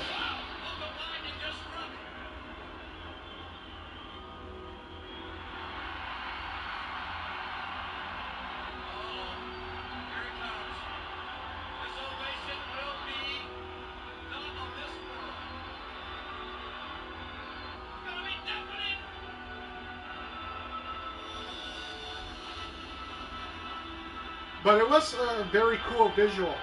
I'm not gonna lie, this was a very cool visual in 1998 and still is to this day. As the Undertaker's entrance and with the druids with the fire sticks like out there, him walking like right above the fire, like you see this back in 1998 and technically you'll be like, wow. And I remember being 7 years old and seeing this and going, I think we're in the greatest generation of wrestling. You know, because it was really cinematic back then. So.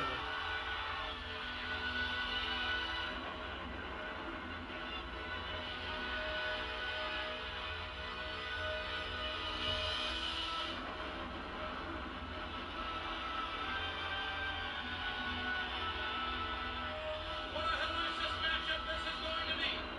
Two brothers about to collide.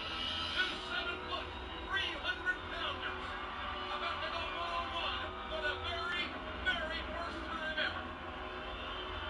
The Undertaker swore he'd never do it.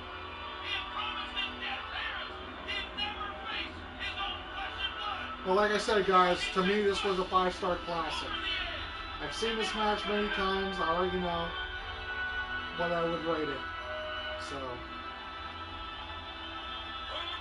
I won't spoil the main event though. So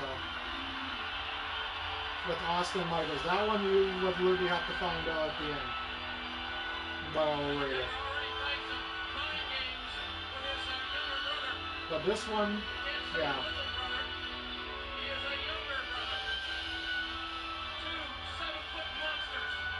And as a kid, you actually did believe the Undertaker and King were brothers. There was a lot of people that believed that. We didn't know that these were two literally actors that were just not brothers, you know, because you already had Owen and brothers literally fight at WrestleMania. So you kind of literally thought that these two were brothers.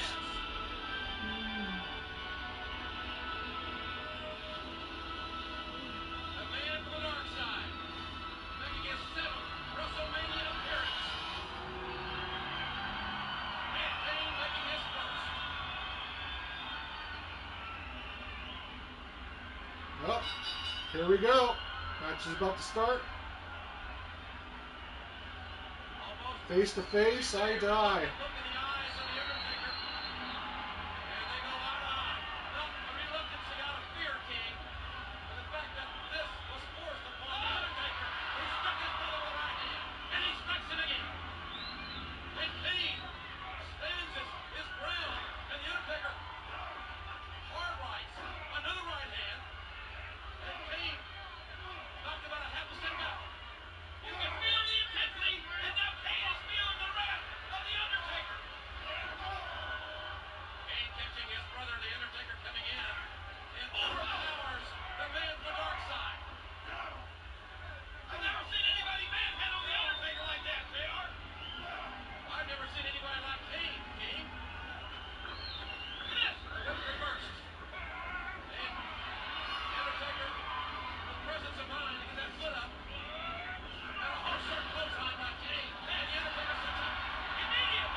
Undertaker literally striking, calls him into the ropes. Kane reverses. Oh. Kane looked like he was trying to tombstone. Couldn't tombstone him. Put him into the ropes.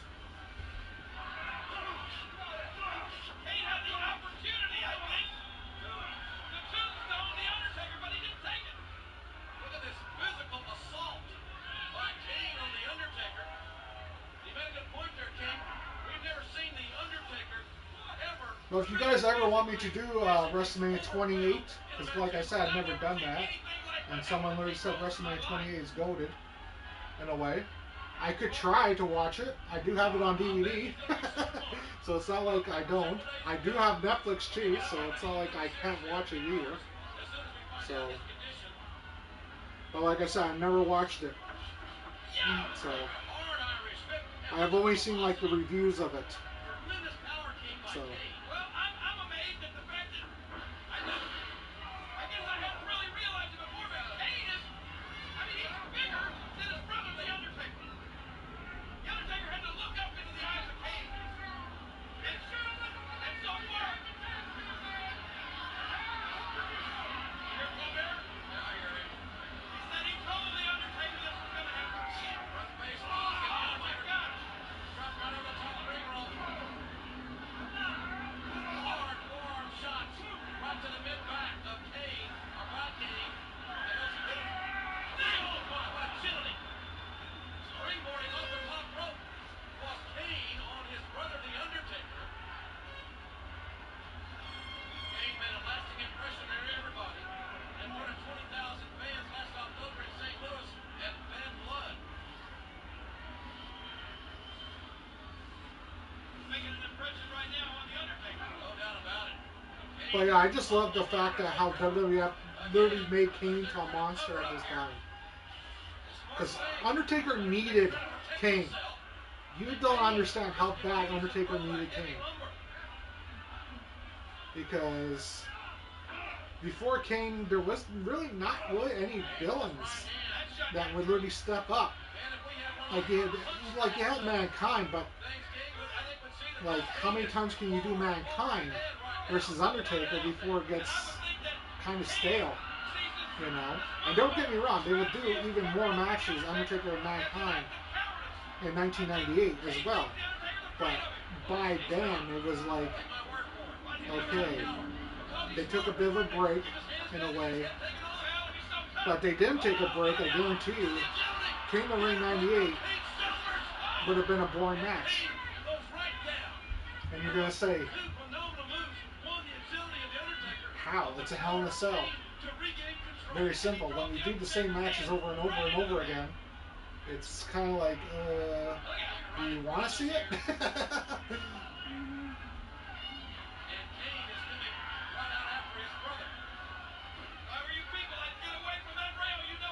But when you take a break, it makes it more legendary when they actually return to the feud. Now again showing his power, dropping his 6'10 and a half, 320-pound Undertaker right over the security railing.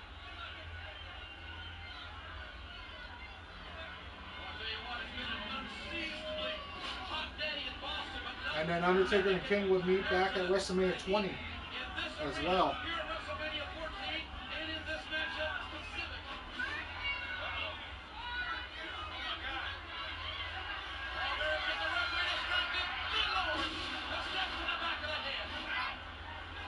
The audience are literally calling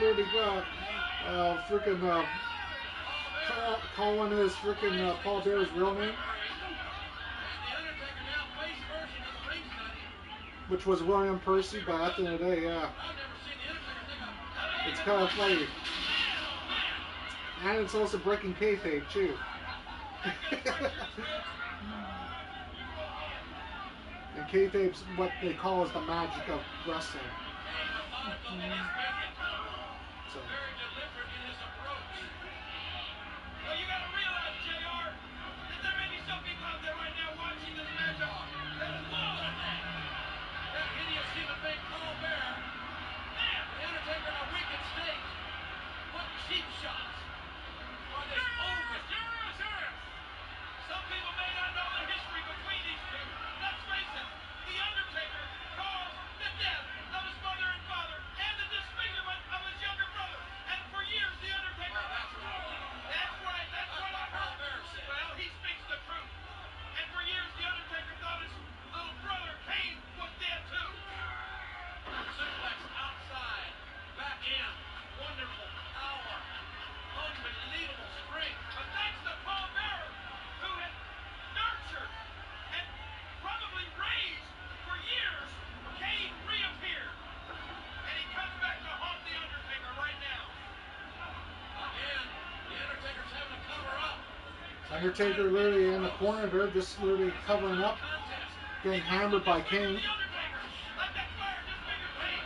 Now King kicking him. He shoved his brother and then said, come on. Huh? Maybe the Undertaker's trying to get Kane to punch himself out. That might have used to work for Muhammad Ali, but it ain't going to work for the Undertaker. But like I said, guys, no live stream tomorrow. And also, Monday will be WrestleMania 41. And WrestleMania 41 will just be me, Lou, sitting here telling you the matches and how I rate them. It won't be like this. Because WrestleMania's a lot longer, and 2 nights. There's no way I could literally do that. I don't have, what is it, 9 hours? I think it is, for the main show. So.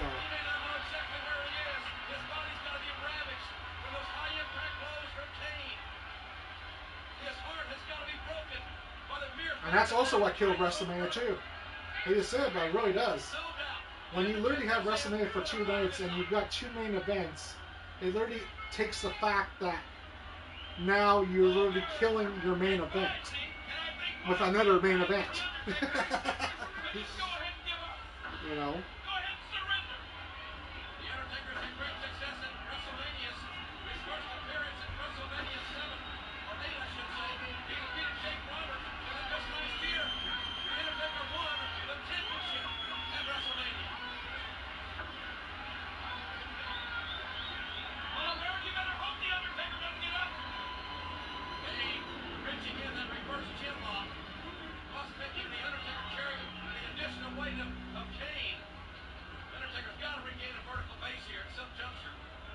Kane got Undertaker in a chokehold, it looks like there. Put him into a sleeper, it looks like. Undertaker reaching for hair, reaching for a mask, reaching for anything he can to free himself. Left to the body, and a right to the ribs, and another left, and another right. The Undertaker hitting Kane with all he's got, and Kane still will not go down. Oh, nice clothesline by Kane, knocking Undertaker down there. You gotta admit, Ross, the Undertaker is no match for Kane. I know you thought you'd never see this day, but you're witnessing history in the making right here. The Undertaker is being destroyed by his own brother. Well, I agree with you. Believe it or not, no one has ever pummeled, no one has ever assaulted, no one has ever physically dominated the Undertaker as we are seeing right here at WrestleMania 14. Kane, an awesome presence. He's obviously more powerful than the Undertaker. Paul Bear warned the Undertaker that Kane's powers were greater. Now he's living that nightmare. I'm trying to think. Is the next match the main event? Or is there one more? I think the next match is the main event, actually. His life with his brother. How could Kane even call the Undertaker his brother? Which is Austin Michaels and Tyson. He left him physically scarred, his face deformed and disfigured. How could a brother do that? He left his own brother for dead in a fire. You're giving Paul Bear an awful lot of credit. I've heard the story. Oh, Undertaker countered with power, and Kane landed on his own feet. Look at this. Undertaker now hammering on back. Big right hand. Boom, what another right. And Kane still stands upright. He can take it, I'm telling you. Whoa! And the Undertaker finally kicking Kane, who's still standing. And the Undertaker, oh my God! Oh, Undertaker flies right into the announce table. The Undertaker! Because Kane literally freaking... Honestly, Kane did his job. In a way, there. He caught Undertaker, literally put him into the table. Like, Undertaker, if Kane didn't catch him there, he would have flew right into the crowd or the barricade and really injured himself, to be honest. That could have been a huge number done for Undertaker. Especially with that speed and that height. He could have broke his neck if Kane didn't catch him there. So. But if you see it perfectly, Kane catches him, they will toss him into the announce table.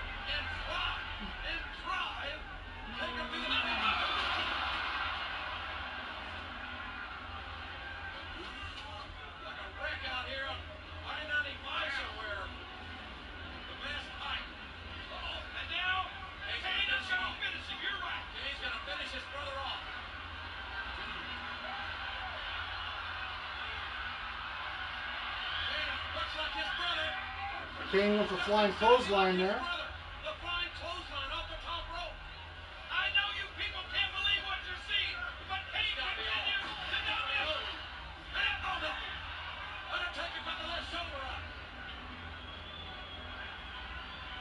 I can't believe what I'm seeing. I haven't seen one or two. I haven't seen a group of people manhandle the Undertaker like this one man is doing right here. And look at the Undertaker. Almost a rope. Undertaker just covering up. He's a coward. He realizes now. He's not a coward. He realizes that his brother has waited a lifetime for revenge, and he's exacting that revenge on the Undertaker right now. Somehow I think the Undertaker may feel guilty, and he may think that he deserves it. That's why he's telling him, go ahead, give it to me. Oh, how dare you insinuate such an asinine statement. Both Undertaker and Kane just exchanging blows. He's hitting his brother with everything he's got, and it's having no effect, because for 28 years, Kane has dreamed of this moment.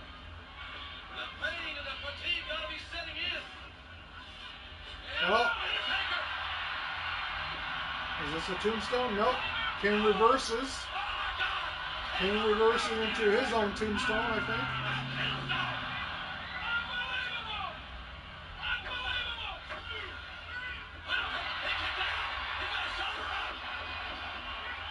And you can tell Kane literally had to shift his body there to really do that tombstone because he wasn't lined up perfectly when he first caught him with the reversal. So, because if he would have dropped him right then and there, that would have broke his neck. So if you didn't shift his body and just literally hit him, it would have broke his neck for sure. How much can he have left after all the abuse and punishment that he's taken at the hands of Kane? Kane seems to be fading away. And before anyone says, well, you don't know anything about wrestling, I've taken a few tombstone power drivers before. I know how to take them. So, I even took a tombstone power driver on a coffee table once at a buddy's place. So,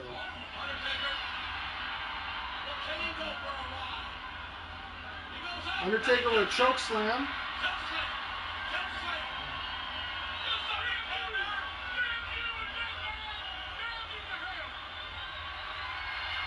Oh, here comes the tombstone. Oh, here comes the tombstone, I think.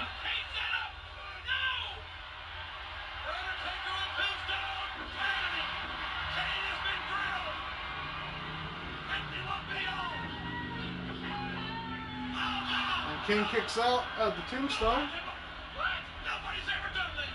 Nobody's ever kicked out of the Undertaker's tombstone. And that's what I loved about this match. Knowing that Kane kicks out of the tombstone, not once, not twice, but you'll see what I'm talking about. Literally made Kane into a terrifying monster and a force to be reckoned with. And that's what I loved about this match.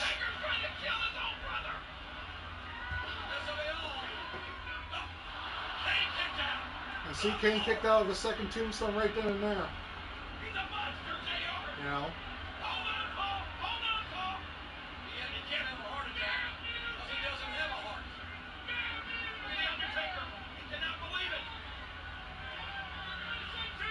And to this day, I still think that this is Undertaker and Kane's best match that they ever pulled off.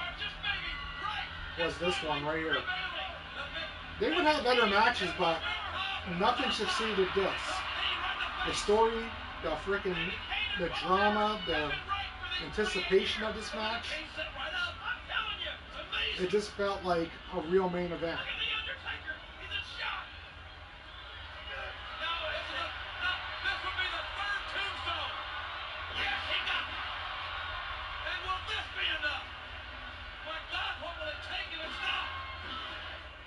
And there it is. But here's one thing that people literally miss. Kane kicked out at 2. If you actually look very carefully on this match, Kane actually kicks out in a way at 2. Just as the referee's hand's about to hit 3, he kicks out. But the referee still counts the 3. So it's like kind of a screwy finish, but it's wrestling. You get that.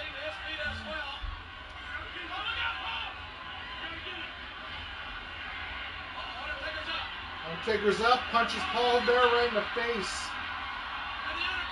After getting attacked by Kane at the end.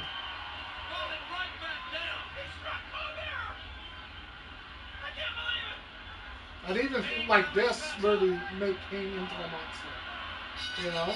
Because they would do that at Unforgiven in that Inferno match. You know? So.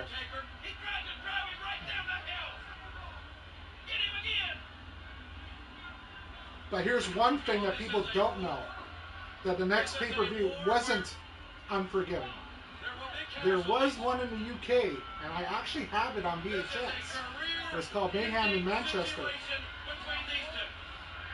And I actually own it on VHS, which I could cover one day. I don't think WWF ever put it on Netflix or Peacock or anything like that.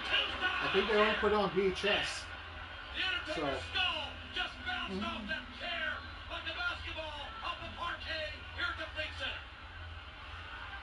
Well, like I said, guys, 5-star instant classic. Love this match.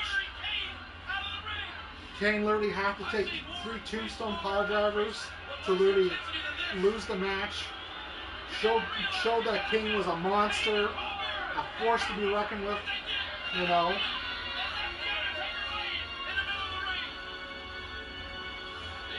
And probably, I would say, probably one of the greatest WrestleMania debut matches too for Kane, you know.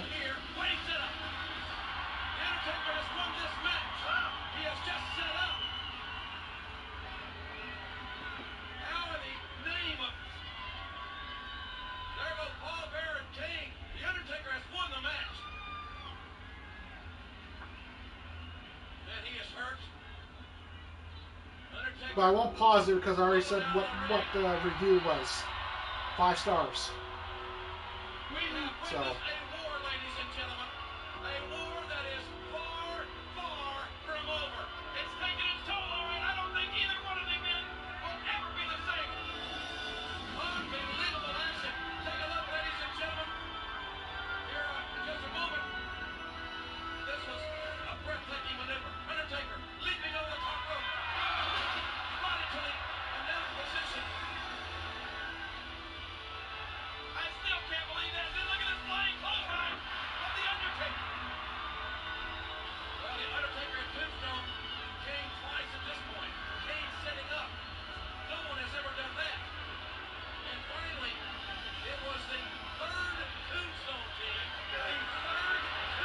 But I think the next match is the main event, to be honest. So. Well, ladies and gentlemen, we've seen a lot, but we haven't seen it all. The time is still coming.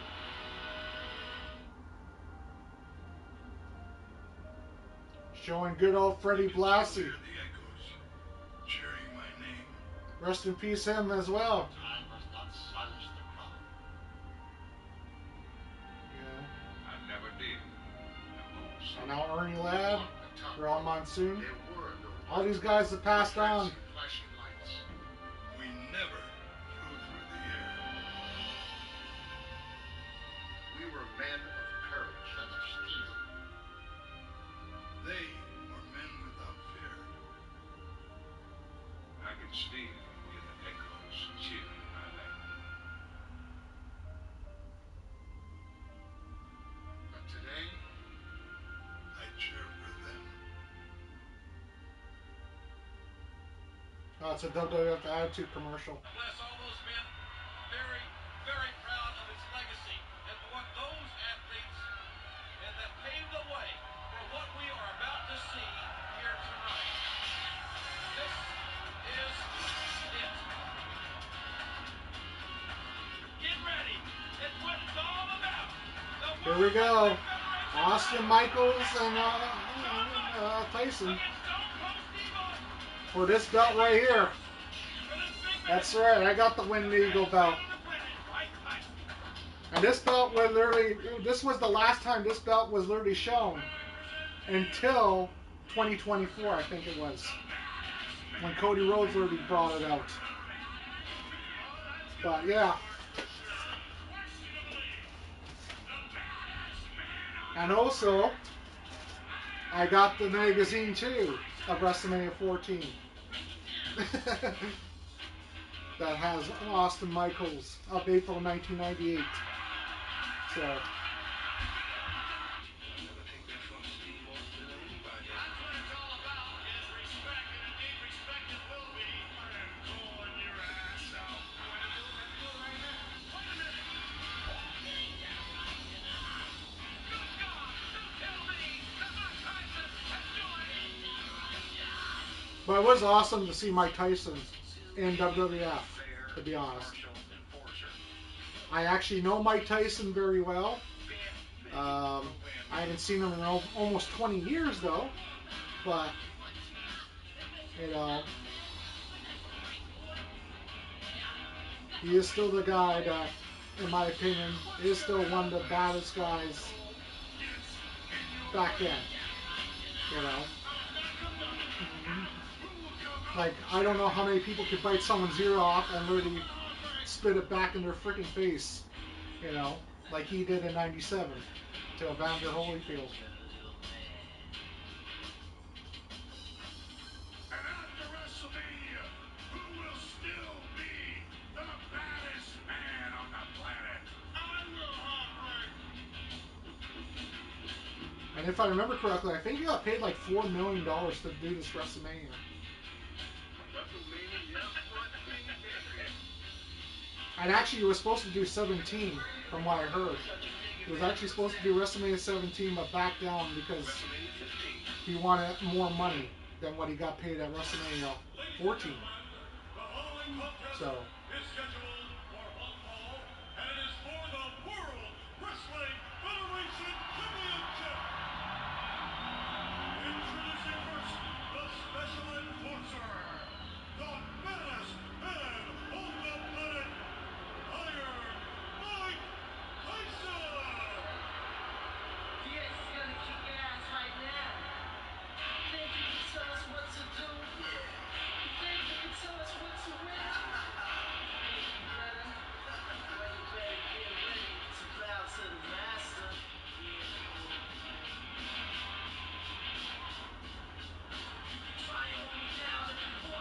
And it's actually quite historic when you really think about Mike Tyson's career. You know, like it lasted 80s, 90s, 2000s, 2010s. He was even boxing last year. You know, it's like how many people can literally say that that your career can last literally like 4 decades. You know. Special Enforcer. And again, how can he be impartial? How can he be fair? So, and I love this cartoon as well. Mike Tyson Mysteries is hilarious, and I freaking love that cartoon. Hey, look, there's Marvin Hagler, one of the many luminaries here tonight at WrestleMania.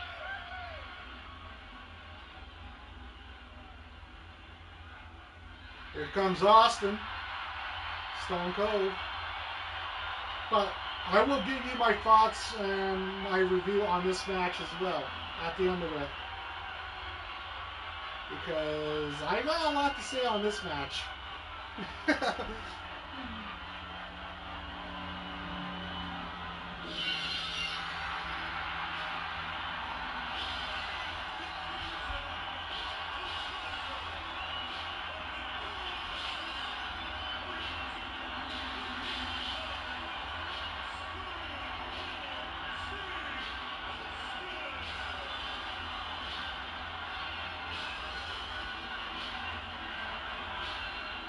Can you feel it, ladies and gentlemen, wherever you are?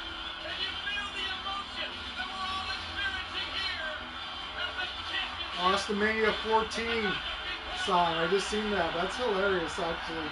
That someone really put that up.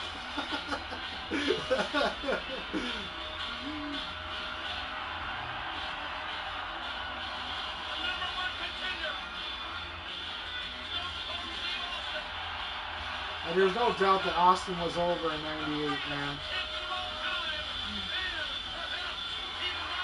But it's weird that he got his name from a freaking serial killer. No, a lot of people forget about that. Stone Cold was literally the Iceman, Richard Kalinsky. And that's how he got his nickname, Stone Cold, Steve Austin. Because he also literally used Stone Cold from the serial killer and Steve Austin from the $6 Million Man. Combine the two, and that's how he got his name.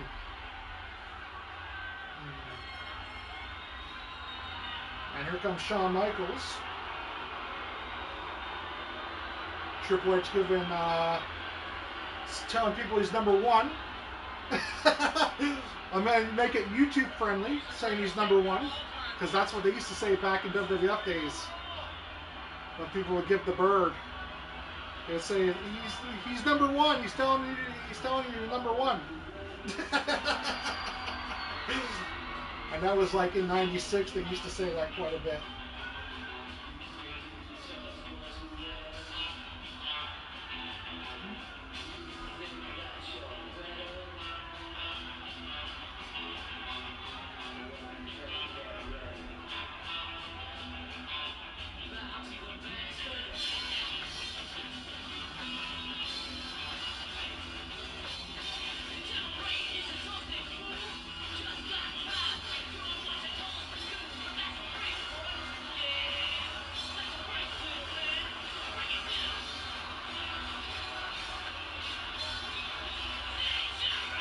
It's quite weird to literally look at like a small stage like that for the DX band, because it's like you go to like a Wrestlemania today and they got like those big huge stages and sets for like Kid Rock and Motorhead and everything else, and you watch WrestleMania 14 and you literally see like this little tiny stage. Anyway, it's like you can tell how times have changed, you know. Even Ray Charles, I think, had like a huge set on Aretha Franklin when they did the WrestleMania, compared to like that little freaking stage that they had. So.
And here we go, matches start.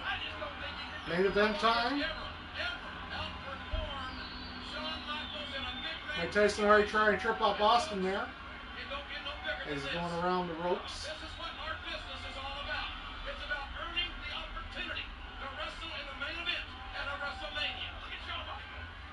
He is so full of himself. He's got great confidence, and rightfully so. You got Mike Tyson? Oh, he may be right there. Michaels looks to be in magnificent shape, but so does Stone Cold Steve Austin in his traditional black boots, black tights. Austin telling Shawn Michaels he's #1 there. Michaels with all the charisma, all the sizzle. Wow, sticks that left hand right in the face of Stone Cold. Maybe getting some pointers from Iron Mike Tyson, who's standing in front of us here. Throw that little jab. Man! Michaels beating Austin to the punch with a stinging left jab. Michaels will not win the match with a left. He won't win the match with a right. You don't know. Well,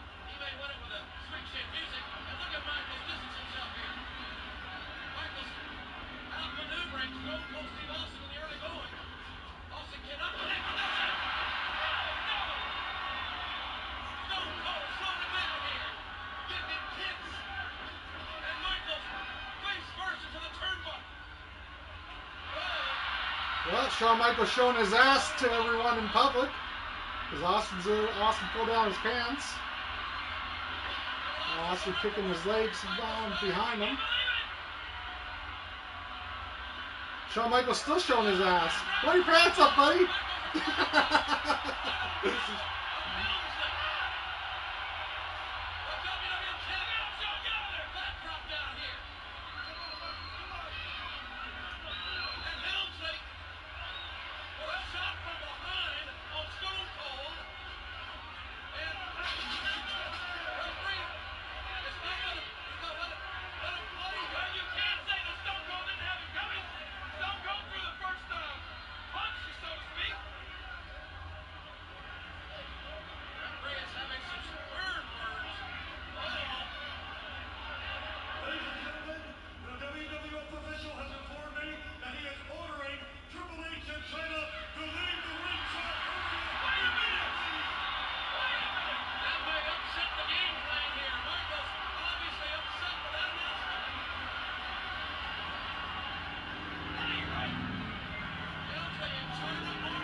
Down a bottle of water there.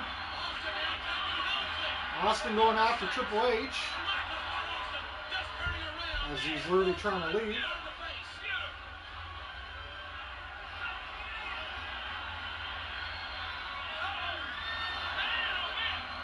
Shawn using a drum set, part of a drum set that really hit Austin in the face. It looked like a symbol there.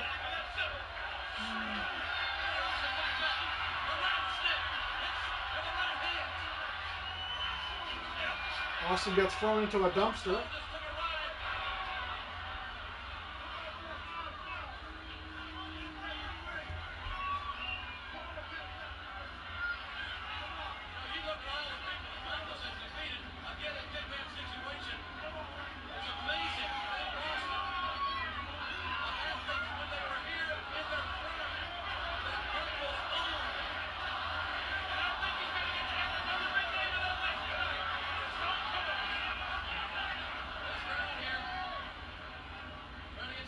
And like I said, guys, tomorrow no live stream. I'll be back on Monday with WrestleMania 41 review. So I'm going to be watching this weekend. So, and then giving you my thoughts and how I felt about it.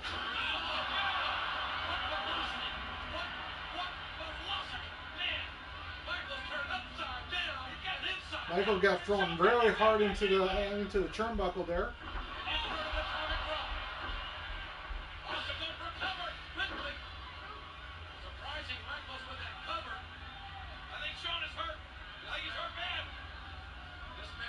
And like I said, I do have a lot to say about this match after it's over. So. That's what everybody's asking. What's going to make the difference? Will it be that super kick, or will it be Stone Cold Stunner? I think the difference will be the man standing at ringside.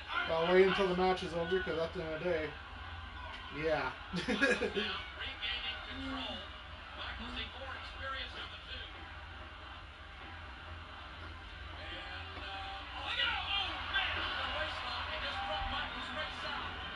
The left hook, Austin will cover, and Michael's kicked out. Gonna take more than that. I put Shawn Michaels away.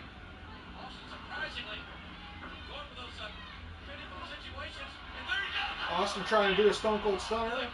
Michaels breaks it up. Michaels gets tossed into the announce table. Bounces off. Michaels knocked our monitor right out of the desk. Good God Almighty! Mike Tyson literally arguing with the referee over there. Face first into the steps. Listen to this, folks. And with that move, we lost both our monitors. We got one monitor left here, but we got the best seat in the house. Wow. We're at ringside. Boy, this is so intense. Folks have been doing this a long time.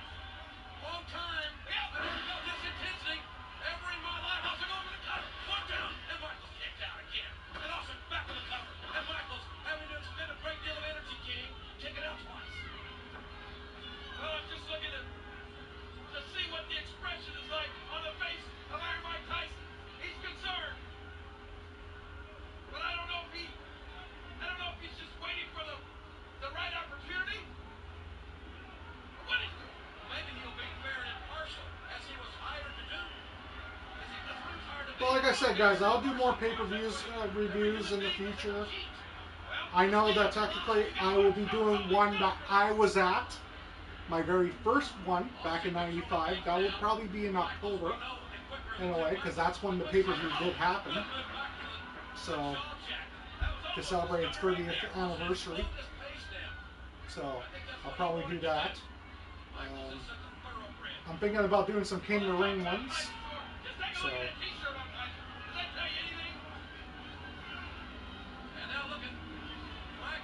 maybe even some SummerSlam, Survivor Series.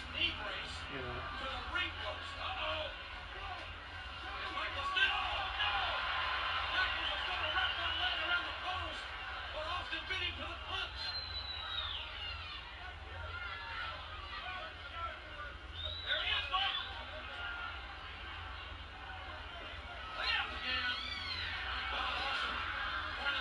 Austin with Michael's hair, literally tosses him.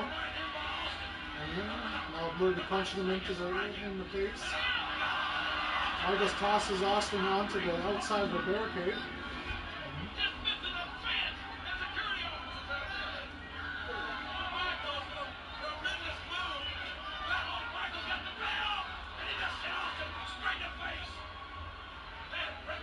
Yeah, Michaels hit Austin right in the face with the ring bell.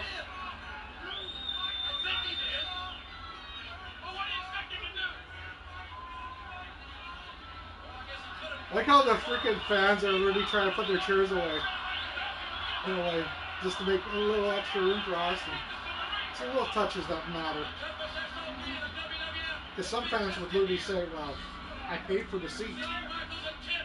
You know, I don't have to stand. Because I've seen that at wrestling shows. It's more nicer to literally see fans literally give up their seat for a couple minutes to literally let the wrestler literally move.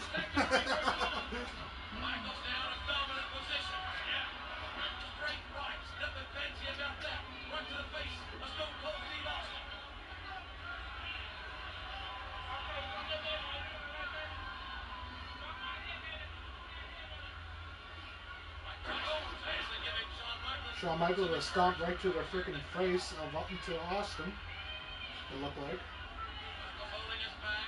Austin trying to shake his cobwebs loose. Remember, with these two, you're again a heartbeat away from victory for either man. Right.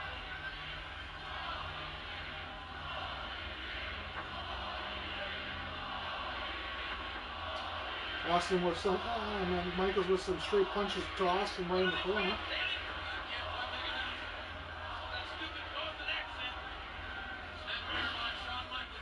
Yes, Snapmare. Looks nice. But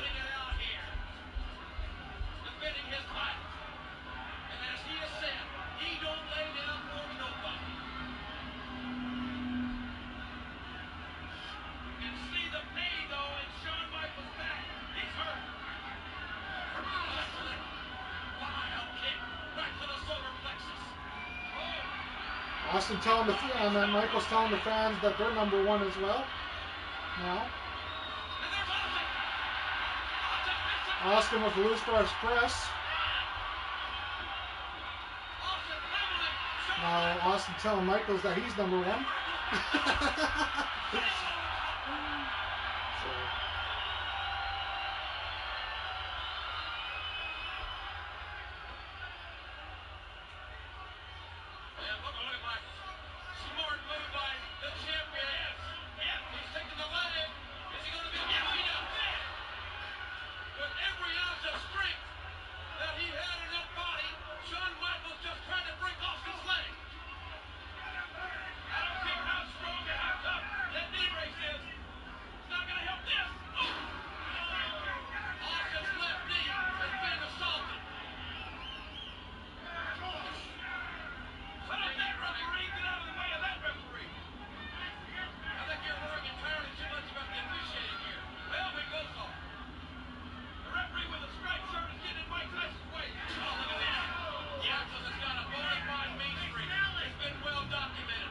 And that also never made sense to me. Why is he like this special enforcer, not the referee?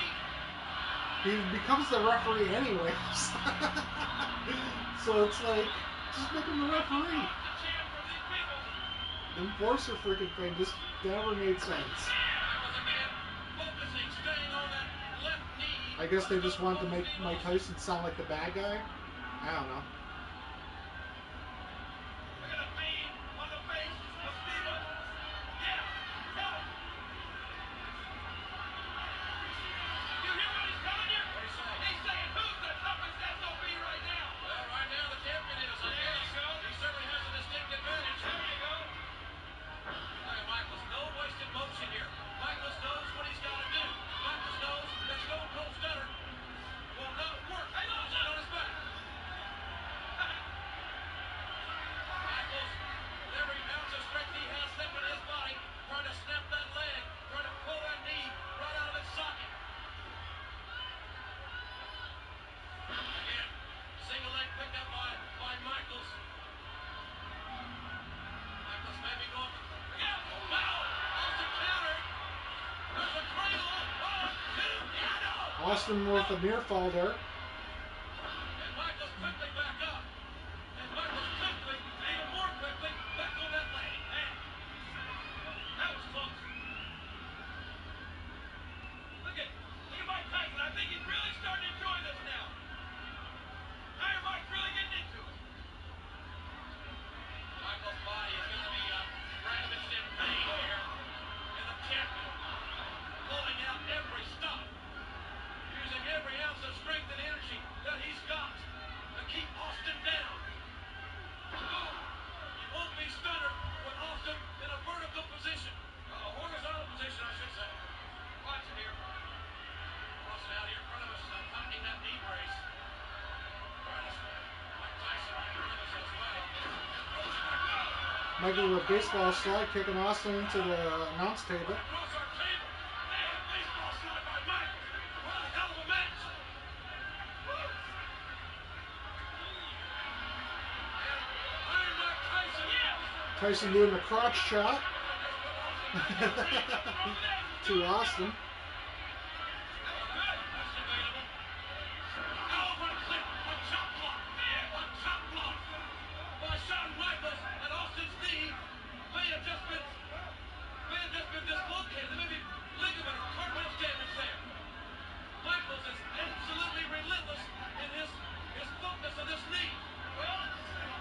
Shawn Michaels trying to do the finger four leg lock, it looks like.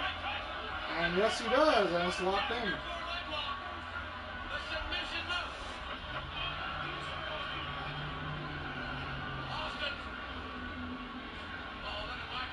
Michaels holding on to the ropes while doing the finger four leg lock. Trying to put more pressure on Austin. Trying to get the answer from Austin that he needs to hear. Austin shoulders down and 2 count. Good God. What? Good grief on a match. You're not going to tell me that just Shawn Michaels holding that rope is an unfair advantage after all we saw Stone Cold do tonight. Again, Austin with the advantage. And believe me, if that was cheating, if that was unfair, well, if it was cheating. Well, notice so Mike Tyson to anybody else's. Damn right it's cheating. Oh, if it was, Mike Tyson would come over there and he would warn Shawn Michaels to not do that. Right. Sure. And look at now Michaels still with that figure four. Austin's going to try to reverse the pressure. Austin trying to reverse. Has he got it?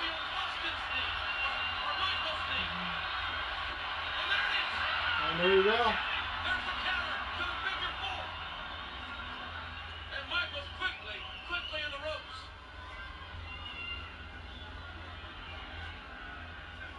Both men have got to be just absolutely. I mean, the gut check here is off the page. Both these guys got to be hurt like hell. Ow, wee! Here comes Stone Cold. The rattlesnake with a right knee. And now Austin catapulting Michaels right into the top turnbuckle. And now Austin got it rolled. Ah, no! Austin with a 2 count. What a near fall. Your blood pressure sky high, Ross. And now Shawn Michaels with a sleeper there. Good move by Michaels. Smart move. Cutting off the flow of blood via the carotid artery to the brain is Shawn Michaels. Hope everyone's enjoying this. Sorry that I can't show the footage, but like I said, WWE likes to copyright strike any footage of their actual stuff in a way. And I've already been copyright striked once by WWE for using their footage. So. Michaels just elevated right face first. Yeah, into the top turnbuckle. Now it's Austin with right hands. Michaels down he goes. The champion in trouble. Now the title on the line. Look. Been hammered from pillar to post. Austin stomping away.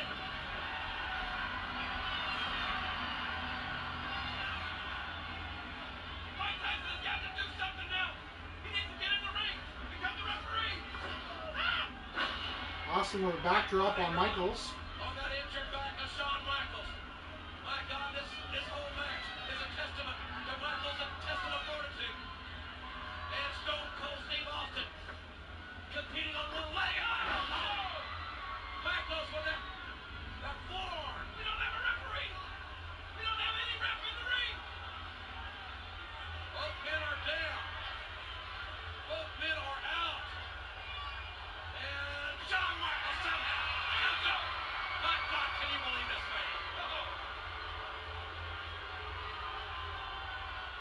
Michaels now will take the Michaels going to the top rope there. Looks like. As Austin's still down on the mat.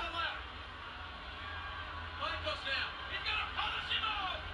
Here we go. Michaels measuring Stone Cold. And the elbow. Flying elbow right into Stone Cold's chest there.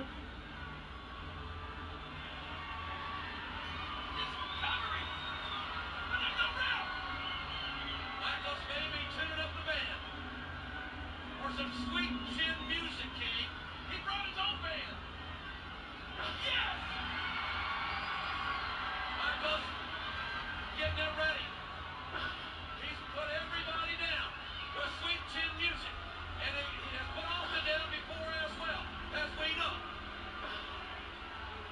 Austin back up somehow. Austin ducks. Austin going for the stunner. And Michaels counter. Michaels going for another kick. Austin with a stunner.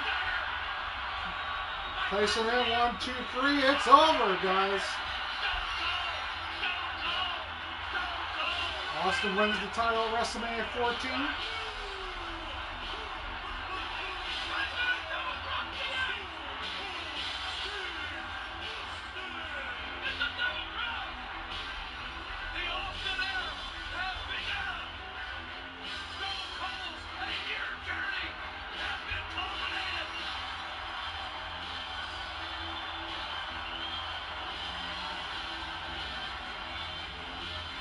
And the next night, the Winged Eagle becomes the Big Eagle.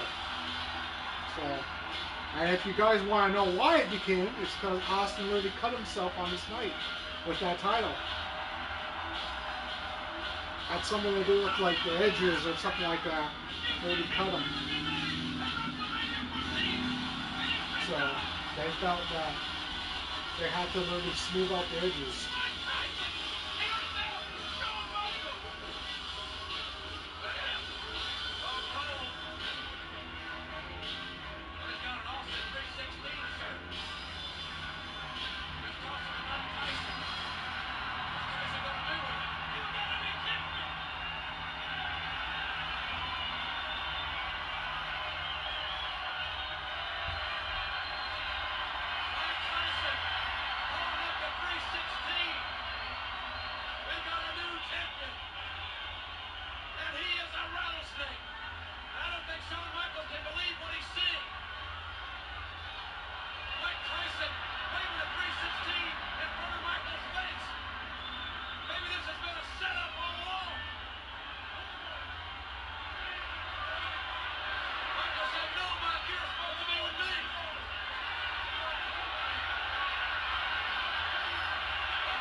there's the punch heard all around the world. Tyson knocks out Michaels.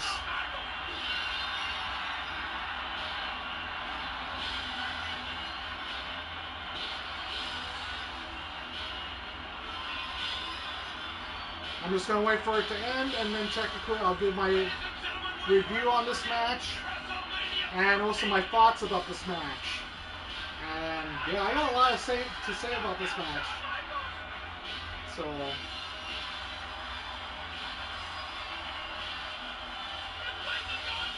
yeah, this was the main event at WrestleMania 14, but there was a lot of stuff that went down in this match that probably shouldn't have.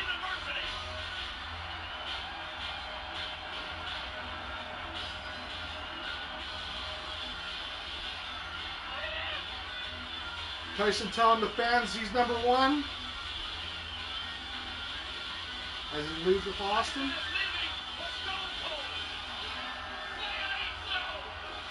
Michaels with the Austin 316 shirt on his face. Unbelievable. What a WrestleMania. If I didn't see it with my own eyes, I still wouldn't believe it. Let me see it again. Let's take a look right here. Here's how Austin got the job done. A Stone Cold Stunner. He blocked the sweet chin music for the second time and caught the stunner. And then look.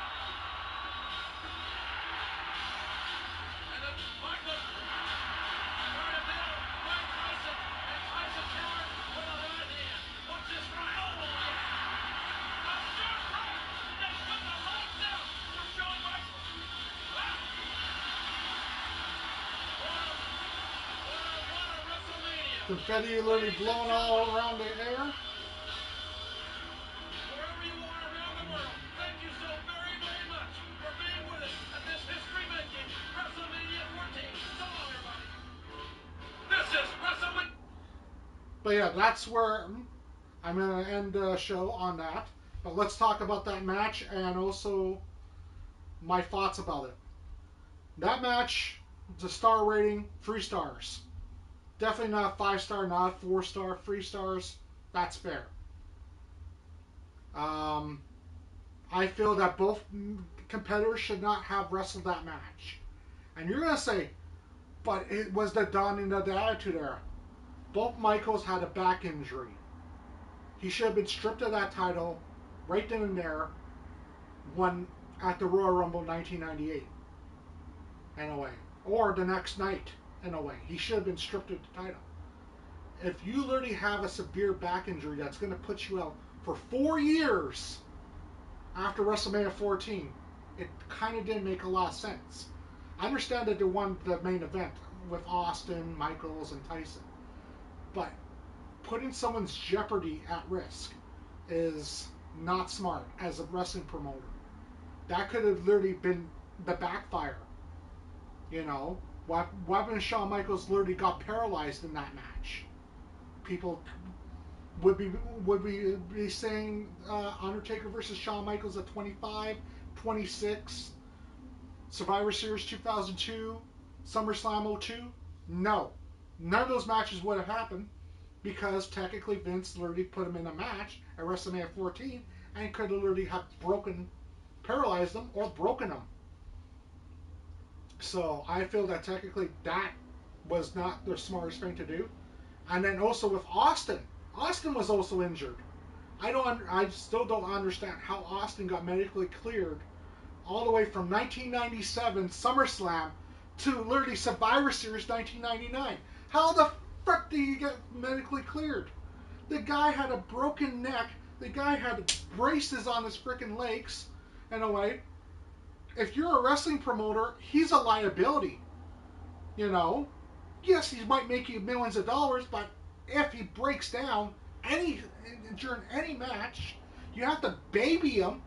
That's why Austin's matches, ever since literally that freaking so-called night in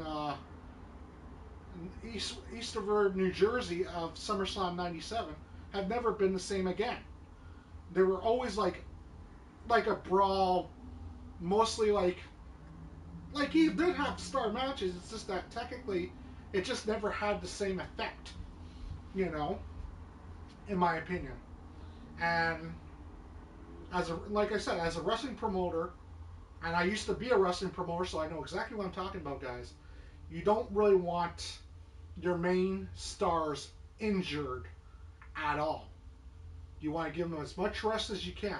And yeah, they did do that with Shawn in a way, as much as they could, but it wasn't the smartest freaking thing to do. Because, like I said, he took 4 years. 4 years after that WrestleMania 14 to come back in, what was it, SummerSlam 02? You know, to come back and literally wrestle Triple H. Like, it wasn't smart. And yes, people will say, yes, he did do a couple matches here and there before the freaking SummerSlam 02. Yes, I know that. But I'm talking about, like, on a major stage, in a way. You know? But, in my opinion, yeah, both guys shouldn't have wrestled that match. Honestly, if I was literally Vince McMahon, I would have made Undertaker and Kane fight for the title. And honestly, that would have been probably even better than anything that Mike Tyson, Shawn Michaels, or Austin could have done. Because, like I said, when you wrestle injured, it affects your match. I don't care who you are, what you do. If you're wrestling injured, it's going to affect your match. And it's not going to literally show the outcome that you're trying to pull. You know? Now, if you're faking an injury, that's one thing. But if you're not, it's going to show. You're not going to be able to move properly, and you're not going to be able to, like, perform. And trust me, I wrestled injured. I know what I'm talking about. You know, I once wrestled with a freaking sprained ankle. I had a sprained ankle, but I still had to wrestle the match in a way, and I still remember that. And I also wrestled with broken ribs, and that was hard too, because if you know anything about literally having broken ribs, it's hard to run the ropes. You know, it really is. So that's what I'm trying to get at, and it just wasn't smart for Vince to literally do. Like I said, I would have made Undertaker and Kane the title match in a way, and threw Austin and Michaels right out. They're to give them as much time off as they need. Austin should have got surgery in '97. Would have been back before WrestleMania 90, maybe even back before WrestleMania 14. You know, maybe if he got the surgery and come back. You know, but it wasn't smart for him to literally do what he did, and people will say, well, it's the Attitude Era. That's why I say the Attitude Era was kind of a mixed bag. It wasn't the best era, in my opinion, of wrestling. It was okay, but it wasn't the best. But with that being said, I want to thank everyone for watching this review. We had Ron Wayne, we had Jitten Edits, I think its name is, and anyone else that liked and subscribed. But yeah, I will be back on Monday with WrestleMania 41 review. Until then, I'll catch you guys on the next one. Later, everyone, and take care.